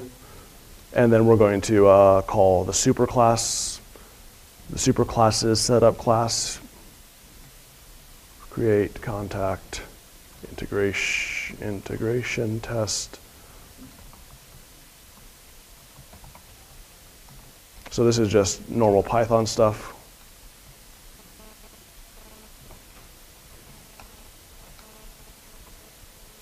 And then when we tear down, when we're done running our test, we're going to see this is actually going to start a web browser for us. And so we would like to not leave a dozen web browsers lying around. So we'll call that, and then we'll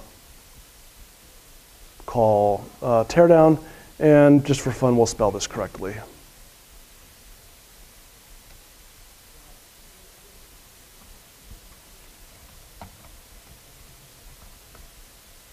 So this is sort of the boilerplate you need to get this started. If you're going to write a lot of these, you might have your own, test case that you subclass from. And so now I'm going to make an add contact test.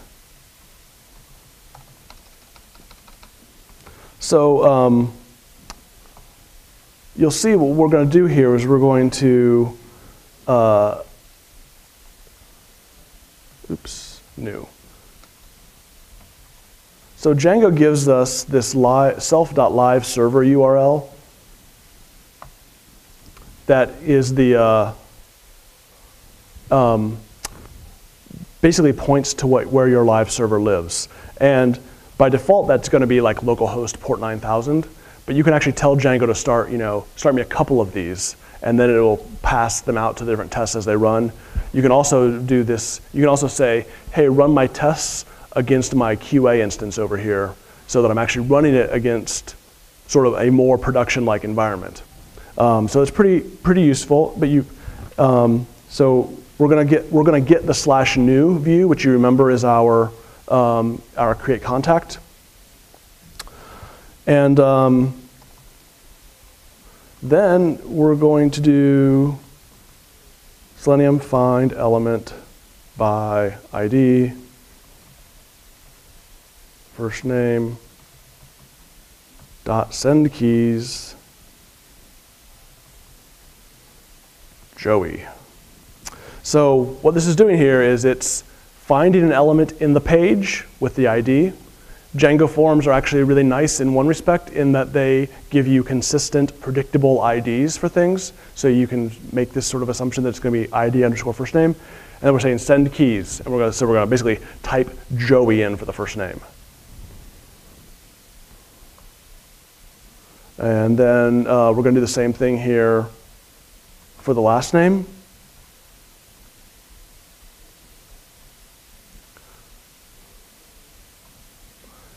And we're going to do the same thing for the email.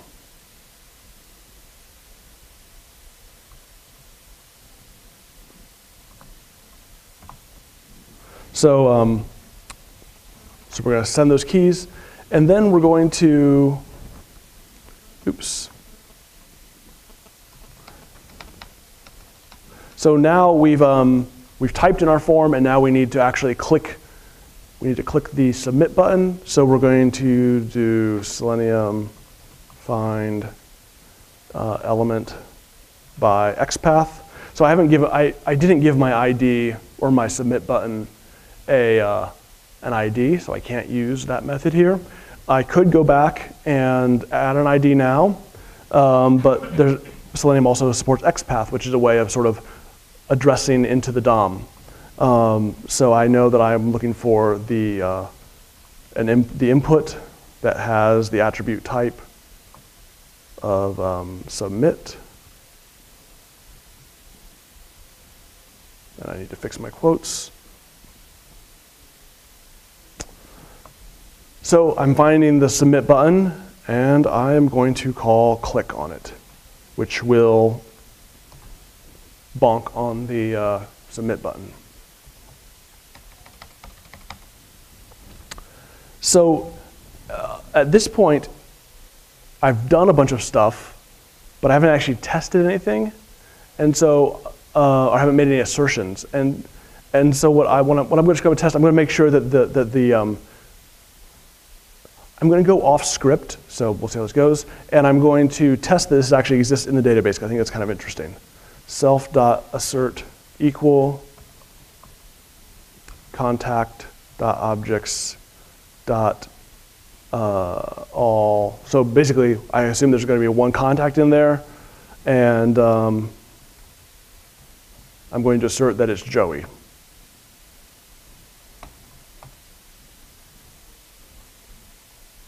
Make sense? So let's see. Okay, Selenium is successfully installed. Let's see what happens.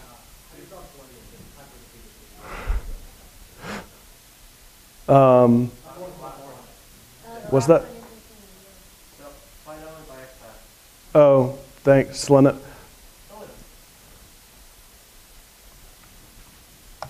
You can either run your code and find your bugs, or you can have your friends help you with it. It's really, really effective.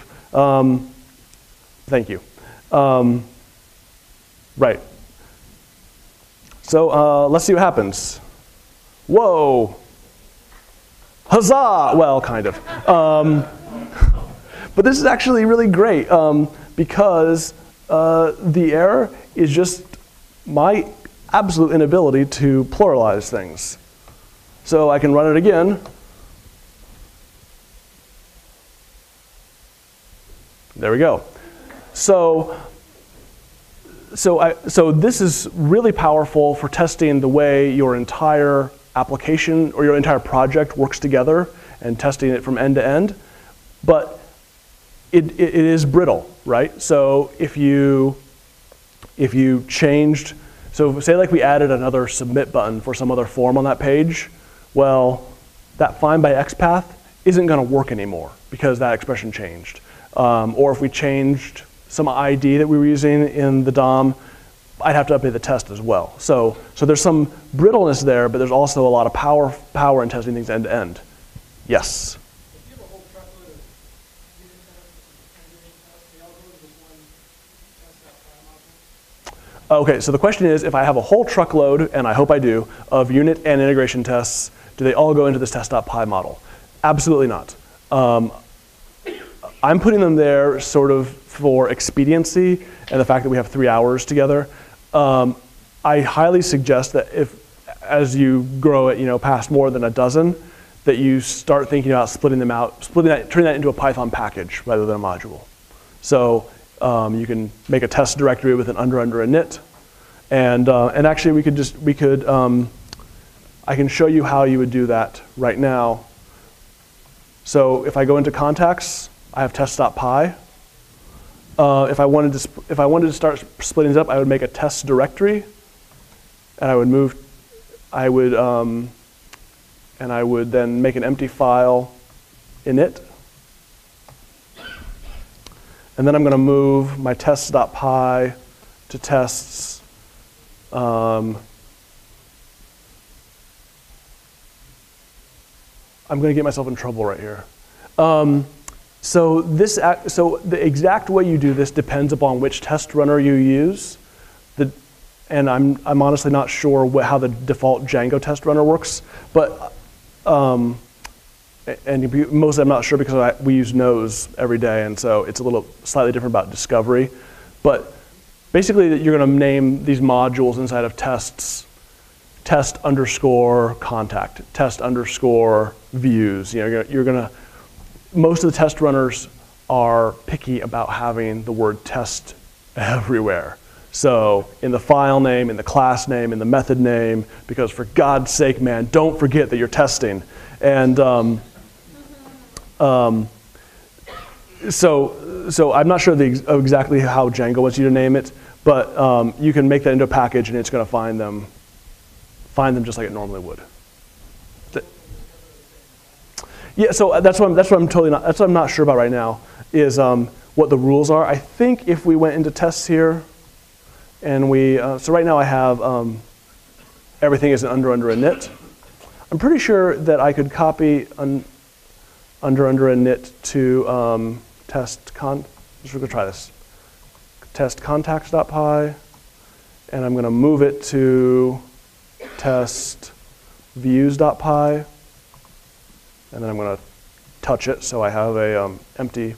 So now I've got an empty under, and I've got these two others. They're the same. And I'm going to go in here to test contact, and I'm going to delete that integration test I just wrote.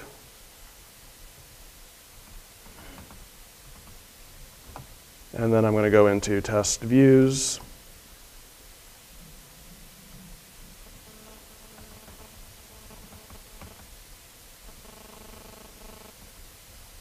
And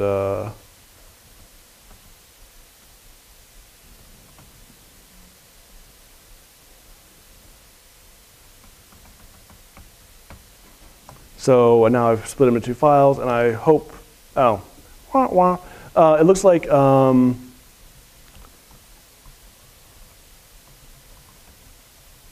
have to do this in Django.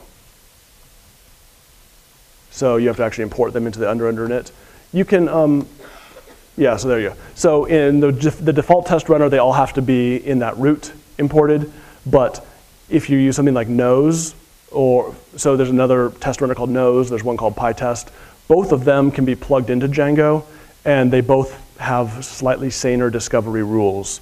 So you don't have to do that import, which I find reprehensible. So. Any other questions about those tests before we move on? So I want to move on to the edit view because it's similar to create, but we're going to look at how you would reuse the template for both create and edit. So as you might guess, we're going to go back here into our contacts views file. And edit view. So that's no great surprise there. And, oh, I'm sorry, it's not, it is a surprise because I was wrong. It's update view. Sorry. And the reason it's update, and actually there's the acronym CRUD, create something, what is it? Read, thank you, create, read, update, delete, and so they follow that in these namings, thank you. I was just gonna mumble. And I'm actually just gonna copy this, copy my create view as a starting point and call it update contact view. Because I kind of want to have the same behavior, right? And you know, that template that I'm using, that seems like a reasonable starting point. It has the fields I want on it. It does sort of what I want. So so you know, let's just. What happens if we just do this? Is this actually enough? So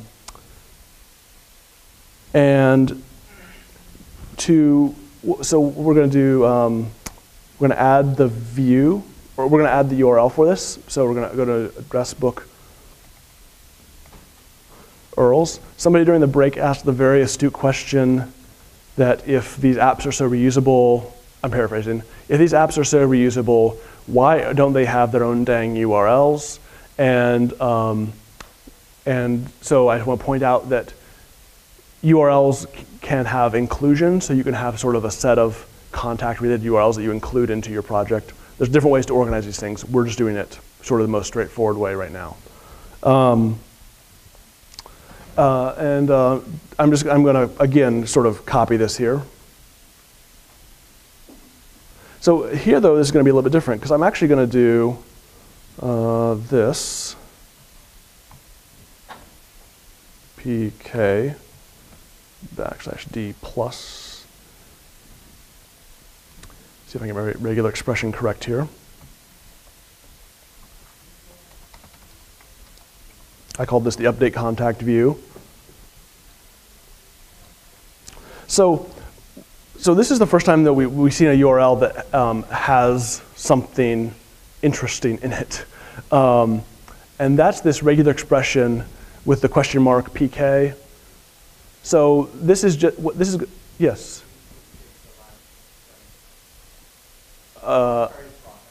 Okay.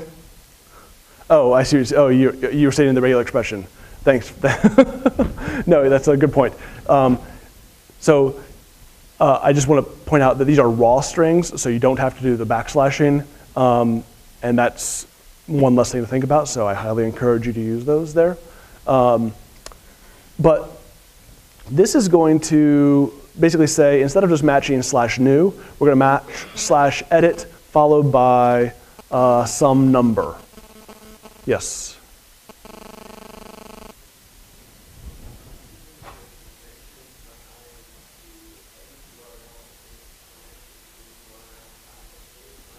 So the question is there a convention in the edit ending in a slash and the new not ending in a slash? And that convention is my laziness. So no, there's not. You should be consistent about that. But the interesting thing is that Django tries to kind of gloss over this for you. And so depending on who you ask, this is either delightful or awful. But if you ask for a view and that ends in a slash and it can't find it, it's going to then look and say, oh, does this view exist without a slash? And it kind of handle the redirection for you. And it'll redirect for you, and vice versa.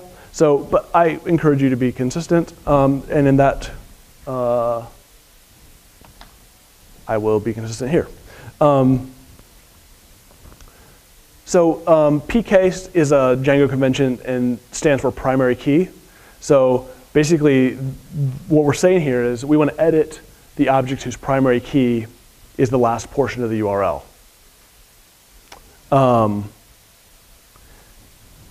And the way we construct these links is also a little bit different. So I'm going to open back up my contacts templates list, contact list. And I want to add an edit link here to the end of each one of these. So URL contacts edit pk equals contact.id. Oops.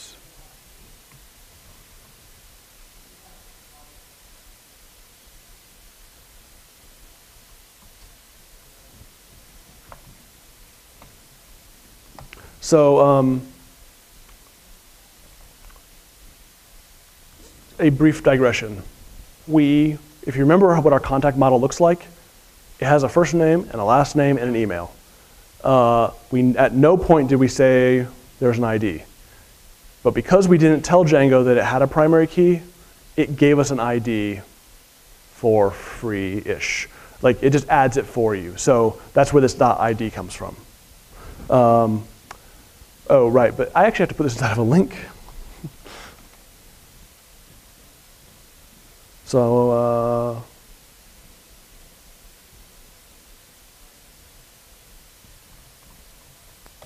so like that.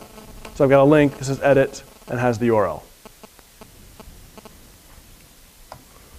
So if I run my server now, I sure hope, oops. Oh, right, this is the same thing I saw earlier, wasn't it? So contact, oops.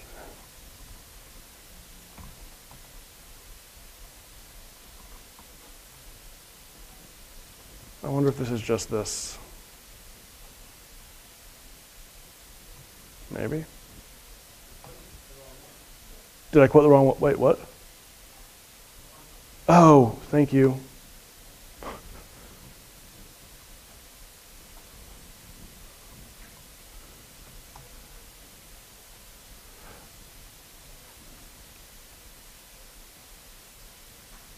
Okay, that's a bummer.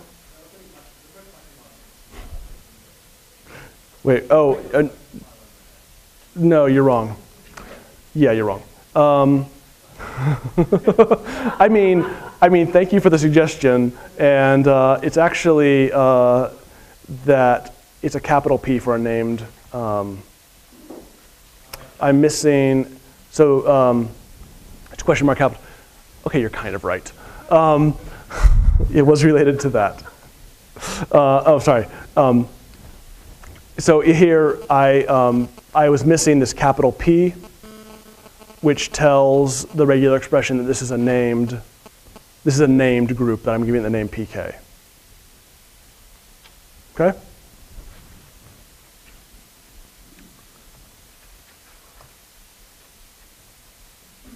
Cool. So now I actually have links here at the end, and you can't see this, but they are actually /edit/2/edit/1/edit/3, and I actually get an edit-like interface here when I go here. So this seems pretty great. This has add contact, but we'll deal with that in a second. So what happens when I actually try and edit this? So I'm going to change this and give Jason an email address. And I'm going to click Save. And that's sort of sad because it just created a new one for me as opposed to actually editing the one I was looking at. So if we look at this, if we go to the edit here and we look at the source, the reason is obvious-ish, because our action in that template, we're looking up the contact's new view as the target for our form. So even though we're showing it with the initial data of Jason's contact record or the one we're trying to edit, we're posting it to new, so we're getting a new one. So this template needs to get smarter, or the views need to get smarter, so that they send people to the right place. So the way we're going to handle this is by in our view classes, we're going to tell the template explicitly where it should be posting to. And so if I open up my, sorry, I got lost here. Contacts views. So one of these methods that we can override is called getContextData. And if you remember, we said that the context is everything that's available to the template when you render it in Django. So the getContextData lets us add or remove, I suppose, things from what the class-based view has by default. So we're going to start by just saying that the context is equal to the superclass.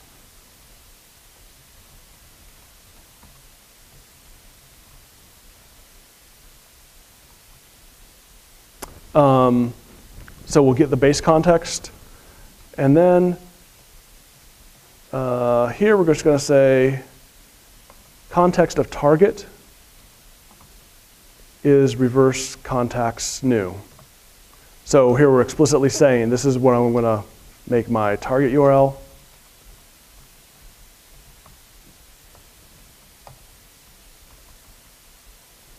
And since this is using the same template, oops, yank, not delete. I'm going to put the same thing down here. But instead of going to contacts new, I'm going to go to contacts edit. And here's where I specify what the actual fill-in is for that URL. So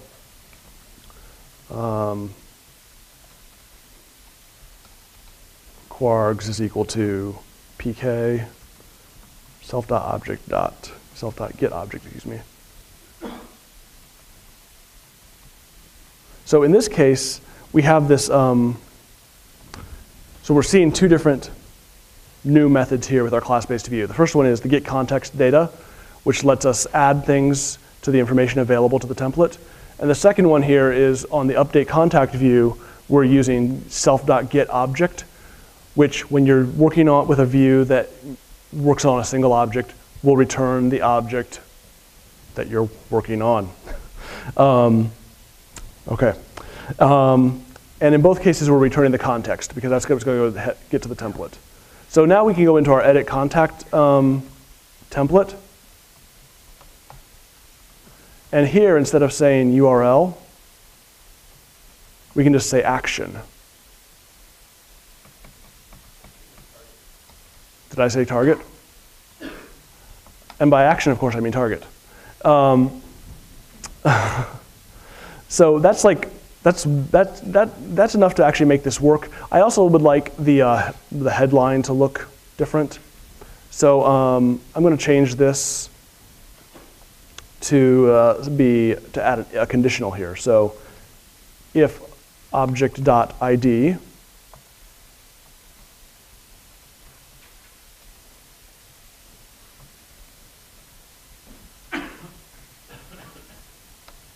else.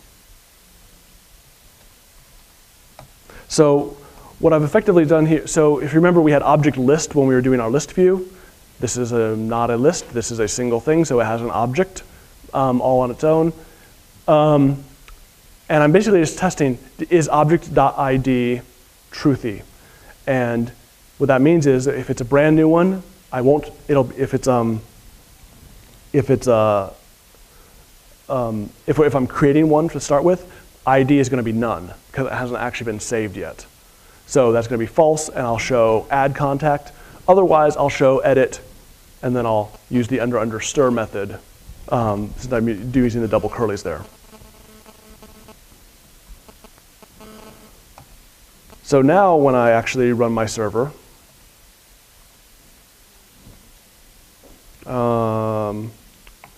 I will actually see edit. And if I look at the source here, I will see that the action, maybe you can see that? The action is /edit/4, which is actually where I'm at right now. And JSON horrible. There we go. So that's how you can start making more, as you build more complex views, you can start making more information available to them. And this would be a great point. I've now changed the default behavior. This would be a great point to write a test to make sure that I'm actually doing this the right way.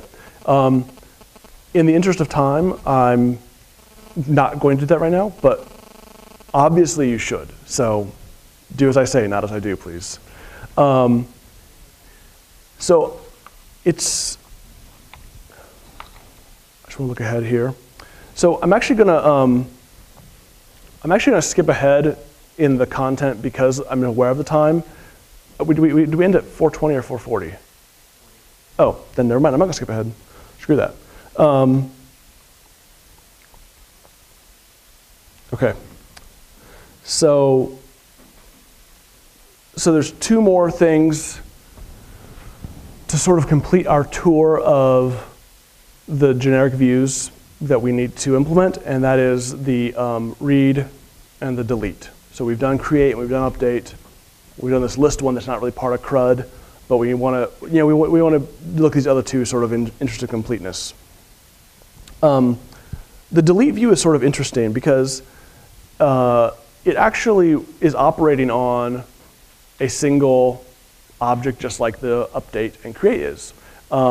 And the default Django view tries to be safe. It tries to be safe for your users because it requires them to actually say, yes, I really want to delete this, because once you say yes, it's really, really gone. And so as a result, it has a lot of the same idioms that we've seen so far with the create and update views. So I'm going to go ahead and let's just write that view quickly. There was a question earlier about if you have a whole lot of tests, do you leave them all in tests.py or do you split them up? And this is a similar thing where if you start writing apps that have a lot of views, a lot of times it's convenient to start splitting those into a Python package. So I just want to kind of point that out. There's nothing special about the fact that this is views.py as opposed to a views package with submodules in it. It's one of the nice things about Django one of the nice things about Django views at least is that they're just Python code, and they're pretty, if you understand Python, you can start sort of pulling at the threads and understand what's going on under the hood.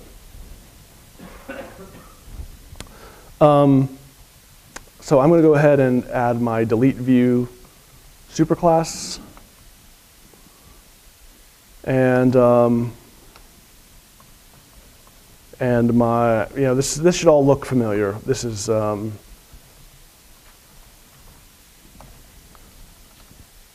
going to delete a contact.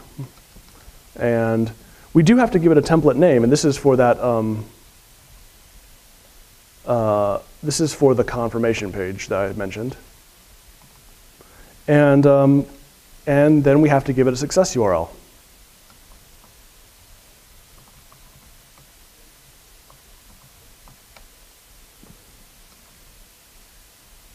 And I'm going to send this back to the contact list again.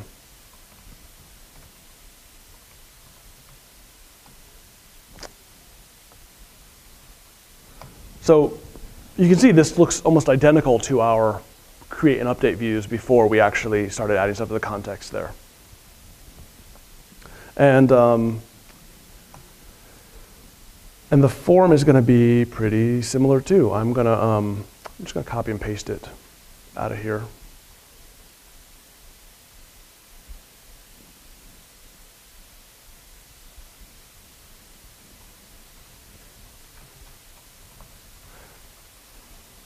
Delete contact.html.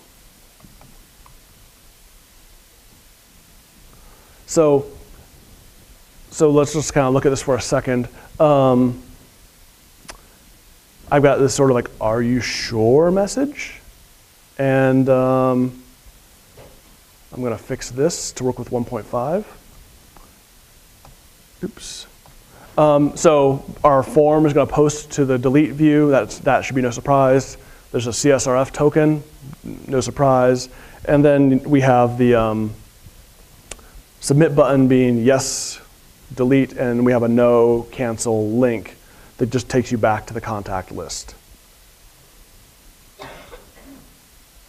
So if I add this to my URLs, anybody have a thought about how this is going to look? Yes. Oh. In here. Is that you? Oh. So it's not supposed to be object. This is actually this will work, and the reason it works is that when you're doing one of these class-based views, it's always available as object. So if you're doing something generic, object is like the way to go.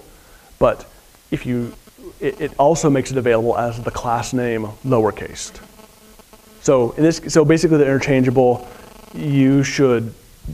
My advice is to choose one way of doing it and do that everywhere. I'm not sure if my notes are inconsistent or if I started just doing it one way as I was typing things live versus copy and pasting. But they're the same thing, and it derives that from the model name. Thanks for asking about that. Does anybody have an idea about what our URL is going to look like for delete based on what we've done to date? What's that? Yeah, so we're going to make it delete. Do we need any information in that URL, like such as maybe the primary key? So yeah, I'm gonna start by just copying the edit URL, and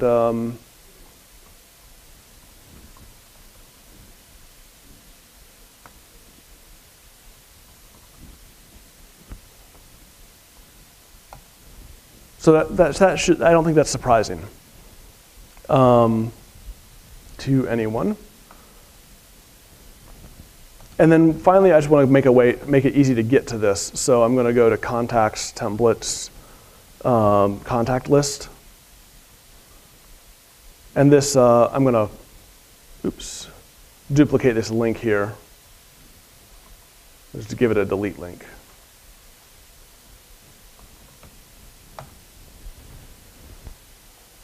So I expect that when I run my server, I'm going to see I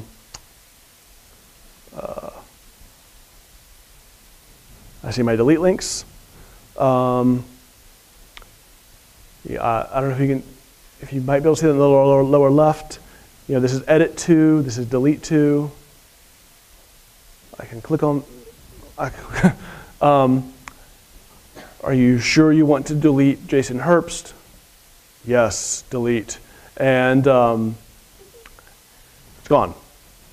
So the interesting things about this view, I think there's two interesting things. The first is that it looks an awful lot like an edit operation, and so the Django, if you start looking at the class hierarchy of how these generic views are put together, you'll see that there's a lot of stuff that's shared in common. So there's a lot of stuff for like a single object or for editing with a form that's shared in common. And that really carries over into how they end up working, and it gives you nice consistency across different operations because they have that shared hierarchy. But the other thing that's interesting is that you could use this as a starting point and then actually modify your view so that instead of blowing it away, maybe you just set a delete flag to true. So these are the sort of things that you can start using these views as a building block for. So the final view is just a detail view. So actually showing the details for each of these things. And you know, we could have done this first, and no particular reason we did not. But the thing we're going to do so the view itself is sort of, you could probably write it just as quickly as I could right now. But the thing I wanted to start with in this case is actually the URLs.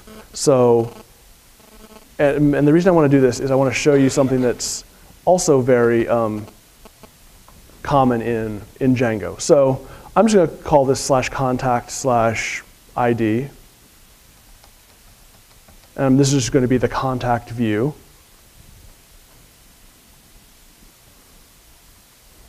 I'm going to call this contacts view.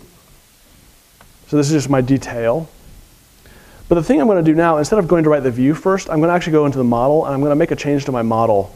And I'm going to add another method to it called getAbsoluteURL.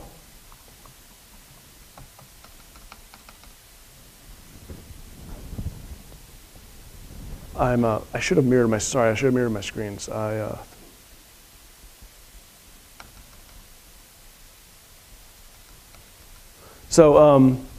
Something weird. getAbsoluteURL is a Django convention on your models that basically says, if you're trying to display information about this particular object, about this instance, what URL can I find that at? So at Eventbrite, we traffic in events and tickets, and so we have an event model, and when you do getAbsoluteURL on it, it gives you the URL to that event page to buy a ticket for that event. And this gets used by default all over the place. So for like our edit view, we've given it a success URL of the contact list, but had we not overridden that, it's going to try and go to object.getAbsoluteURL by default. So this is actually a really handy method to implement if you're going to be using these class-based views for a bunch of stuff, because it eliminates one thing that you have to do to kind of get up and going. And it's pretty simple. We're just going to return reverse, just like we have before in other places. Self.id. And I need to import reverse, don't I? Can you explain once more what reverse does? Sure. So resolvers, import reverse. So reverse, so if you think about urls.py as being a way to take the path of a URL and resolve it to some Django code or some Python code, reverse does the reverse. So it takes the name of some Django code or this label you've given it in the URLs file and figures out what URL path you would need to go to get there. So this means if I'm sort of early in the development and I don't actually know how I want my URLs laid out yet, if I'm using reverse and I decide I want to change sort of the hierarchy of things, I don't actually have to go and change any code. I just change it in urls.py. There's this principle, don't repeat yourself, dry. So it's sort of adhering to that, or helping you adhere to that. Does that make sense? Yeah. Great. And then I'm going to go and I'm actually going to go write the view, which, like I said, is pretty uninteresting right now. But we'll do it for completeness. And I'm going to put this one here.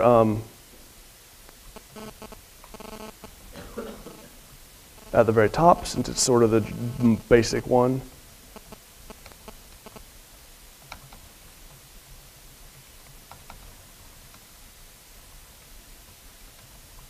Template name is equal to contact.html.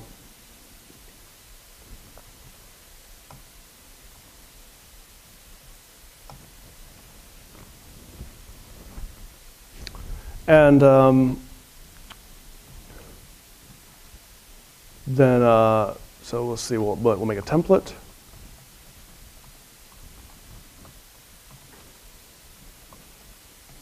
And so I can say contact here, I can say object, it's sort of up to you.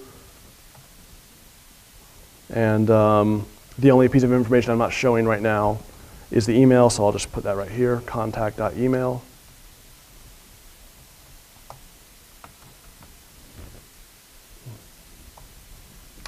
And finally,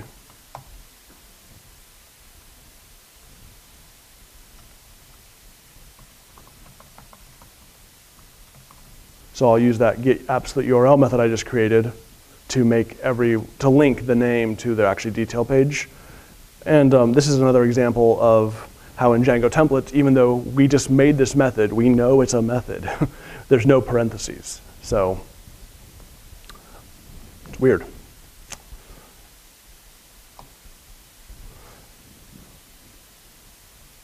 So,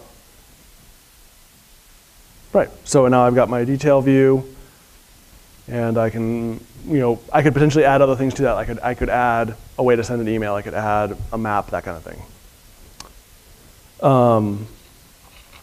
So sort of for the last thing I want to, so there's 2 more sections of the tutorial. I want to get through part of the next one. I think the final one will probably be left as an exercise to the reader, just based on our time. But what I want to talk about is sort of this third class of Django things that we haven't really been doing anything explicitly with, which is forms. So we've rendered forms into our templates, but we haven't actually had to declare one because Django's been doing it all for us. It's been taking our model, it's been inspecting these fields for us, and then it's been generating a form for us. And if you think about forms as something that takes user input and turns it into Python objects safely, that's how I think about it. It's something that's going to apply validation rules, it's going to apply consistency checks, and it's going to give you back a Python object that you can actually work with. And so this is really, validating user input is a really important thing when you're writing web applications because you're dealing with awful, awful people, and they're called your users. And so you need to validate and be able to trust that what you're getting back is sort of in scope. It's what you expect. So there's these Django forms that do just this for us, and they also have the nice side effect of having enough information to render it as HTML. So what we're going to do is we're going to sort of build on what Django's been doing for us and add functionality that's to the view that's not found in the model. And in particular, we're gonna make it so that you have to confirm the email address and that the two actually have to match before you can save or create your contact. As an example of, this is something where we want this extra field to show up. We want to make sure the two match, but we're only going to save one copy of it. So sort of how do we go about doing that? By convention, if you look at our contacts application here, we have models, we have views. By convention, forms are stored in a forms.py package or forms.py module or forms package. So we're going to start creating one of these here. And we're going to import forms from Django. And so there's a few different kinds of sort of flavors of forms in Django. The one that we've been using is called a model form. And it's the one that takes a model and introspects it, looks at the field definitions, and adds fields for you sort of automatically. So we can actually start with that same basis and then add our additional functionality that we want on top of it. So this might look kind of familiar. We're going to have a contact form, and we're going to inherit from forms.model form. And Django uses this inner meta class to configure things like forms and models. So on a model, you can use this class to actually override what the database table name should be.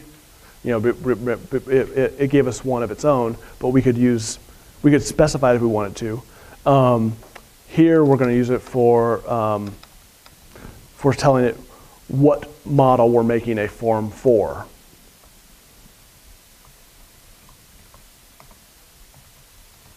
So at this point, this form is basically exactly like the one Django has been making for us. If we, save this. And I'm just going to flip over to my other tab here and open up the views file.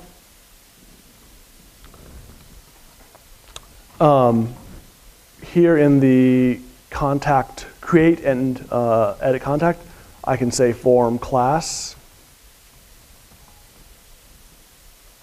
is equal to forms.contact form. So this is another way to override it and say, no, I want to use my real class. And I need to import forms up here.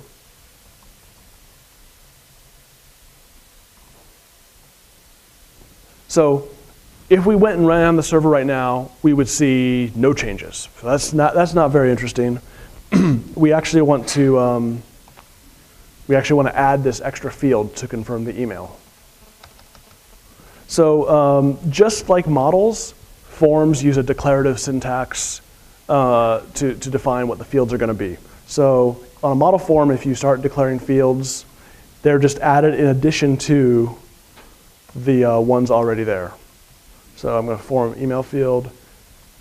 The first element or first parameter is the label, and I'm going to say required is true.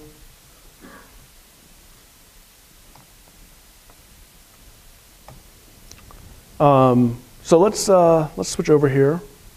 Oops. And run the server. Oh, right, I did not activate things. There we go. So if I go to edit now, so you'll see now I have my confirm email field showing up here. And if I try to save, it's going to tell me it's required. And if I try to put some garbage in there, it's going to tell me it has to be a valid email address. But at this point, I can put nathan@yourglow.net in here. And it doesn't, it's not actually doing any it's not doing any validation between the fields.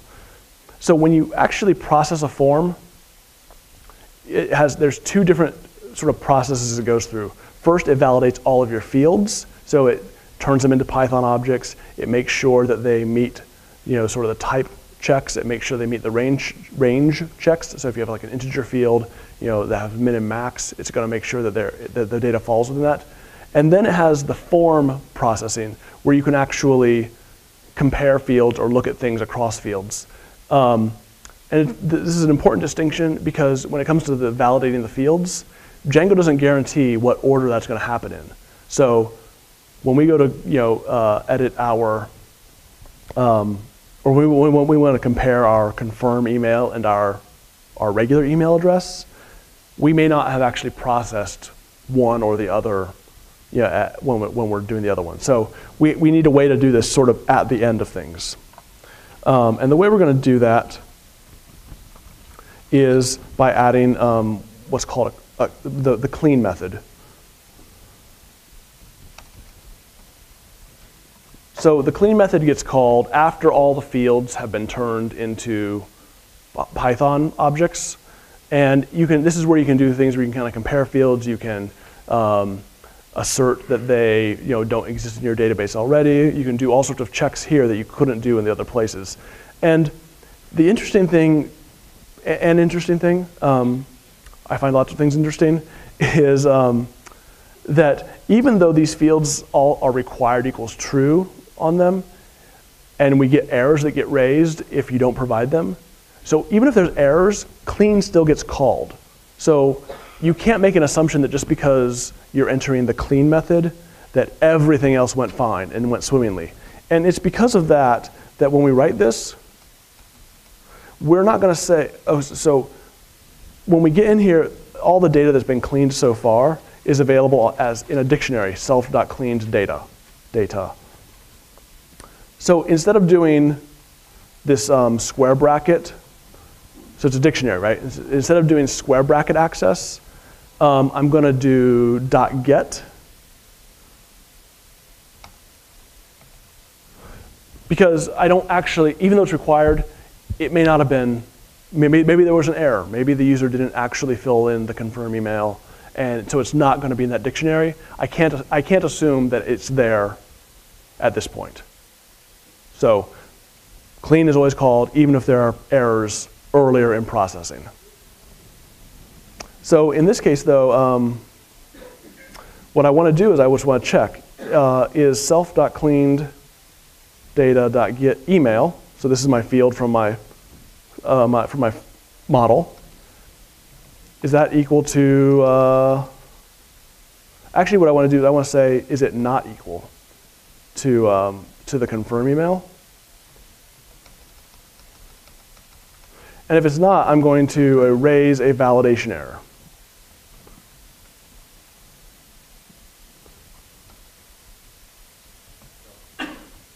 I misspelled what? Thank you. Oh, thank you.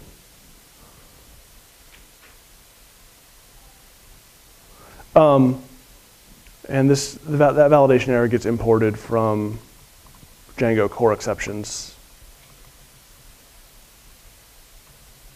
So a validation error is sort of a special exception class you can raise that Django is going to catch during form processing.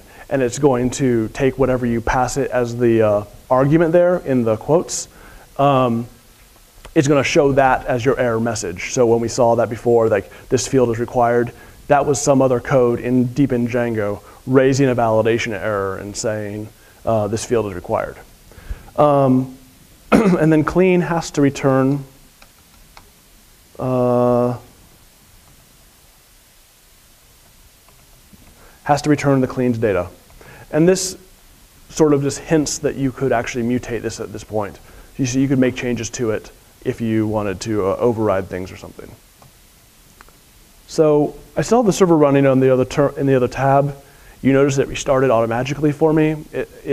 By default, it's going to watch your Python files and restart as you're developing, so that kind of helps speed you along.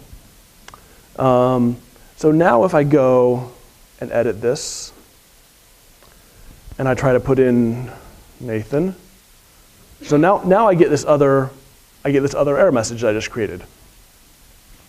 And if I put in Ashish at example.com, I'm actually able to save.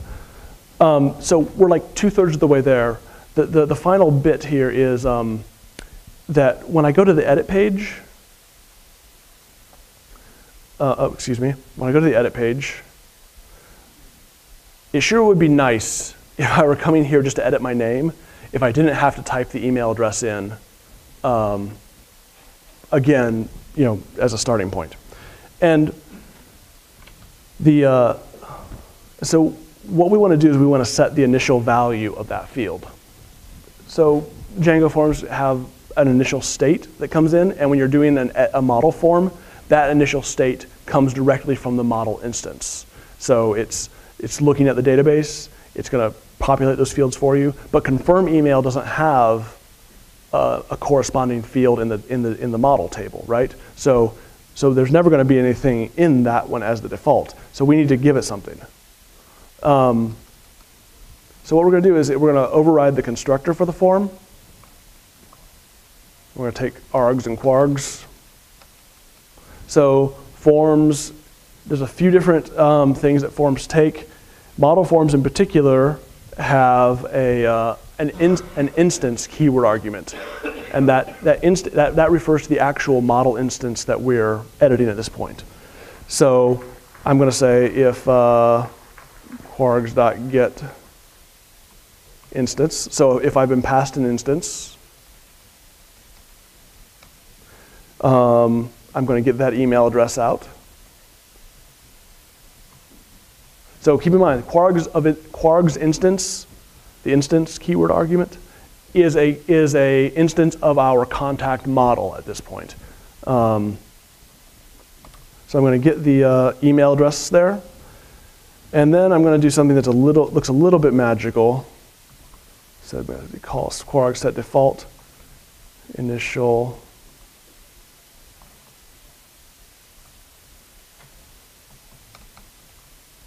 So but this is basically saying if Quargs already has an initial dictionary, give me that. Otherwise, set it to an empty dictionary, and then set the confirm email key to that email address. So this is just a Python dictionary manipulation. And then I'm going to return super.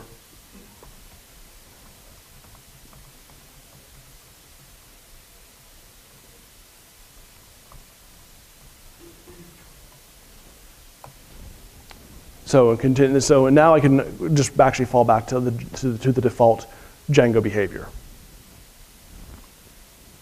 So now if I refresh this page, my indentation is screwy. On line, what's that? Oh, is that what it? Oh, thanks.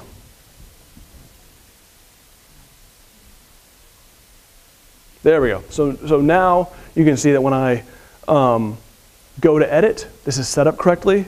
And if I go back to my add view, so if I go to /new, of course we expect it to be empty, but and the reason the code doesn't blow up trying to look at instance is because we have that guard around it. If instance was provided, so an instance will not be provided if you're adding one because you're not editing anything yet. So that sort of talks a little bit about form validation, and we've got about 10 minutes, and so I want to just show you a little bit of what you can do, of other ways you can work with the form manually, and then there's a section in the handout and on the website about using relationships in the database and more advanced form stuff, and so so you can look at that at your own time, and my email address is on there if you have questions that come up about it. I'm happy to take those via email, sort of after the fact. So up until now, when we've been, let's look at our edit form. So up until now, we've just been doing this form.as unordered list method in order to render out all of our form fields. Forms are pretty interesting in this respect. So they actually act as a dictionary where you can access the individual fields by their name. And remember what we said earlier about the way Django templates work with dictionary access. So they actually turn it into dots, which looks a little bit weird. But so you can do things like form.email and form.firstname, form.lastname, and form.confirm email. So we'll leave both of them in there, and let's just like look at this and compare what's going on. Excuse me. So if I refresh this, you see I now have these fields at the top. So just accessing them by name just gives us the actual widget that gets used. But you can see here that it's rendering it with the exact same IDs and names as it uses down here. So that you don't want to actually do this, but this sort of is like the first baby step toward doing something more interesting with rendering that you might care about. So there's a whole set of extra fields you can access. And what I'm going to do here is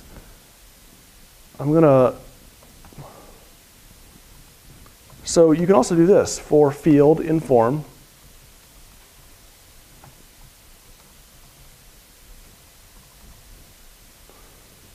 So suppose I want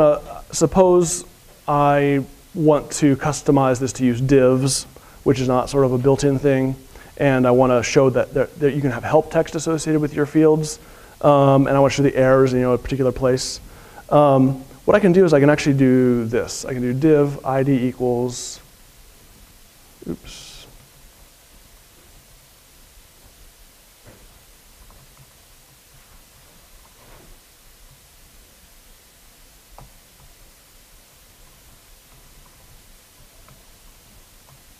So here I'm making a div and I'm giving it an ID, and that field.autoID is going to be sort of the starting portion of the ID for this particular field. So ID underscore email, ID underscore first name, etc. And so I can append underscore container here so that if I write CSS, it's easy to get at. There's this field.help text, which will provide help if it's available. And then I can do label tag, which is exactly what it sounds like. And then we already saw that if you just emit the field, you get the input. And then I can also do something like this, where I say field auto ID errors.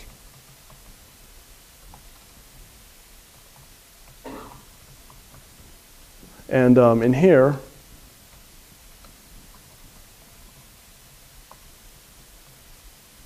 so this gives you this little idea that there's really fine-grained control over how things render.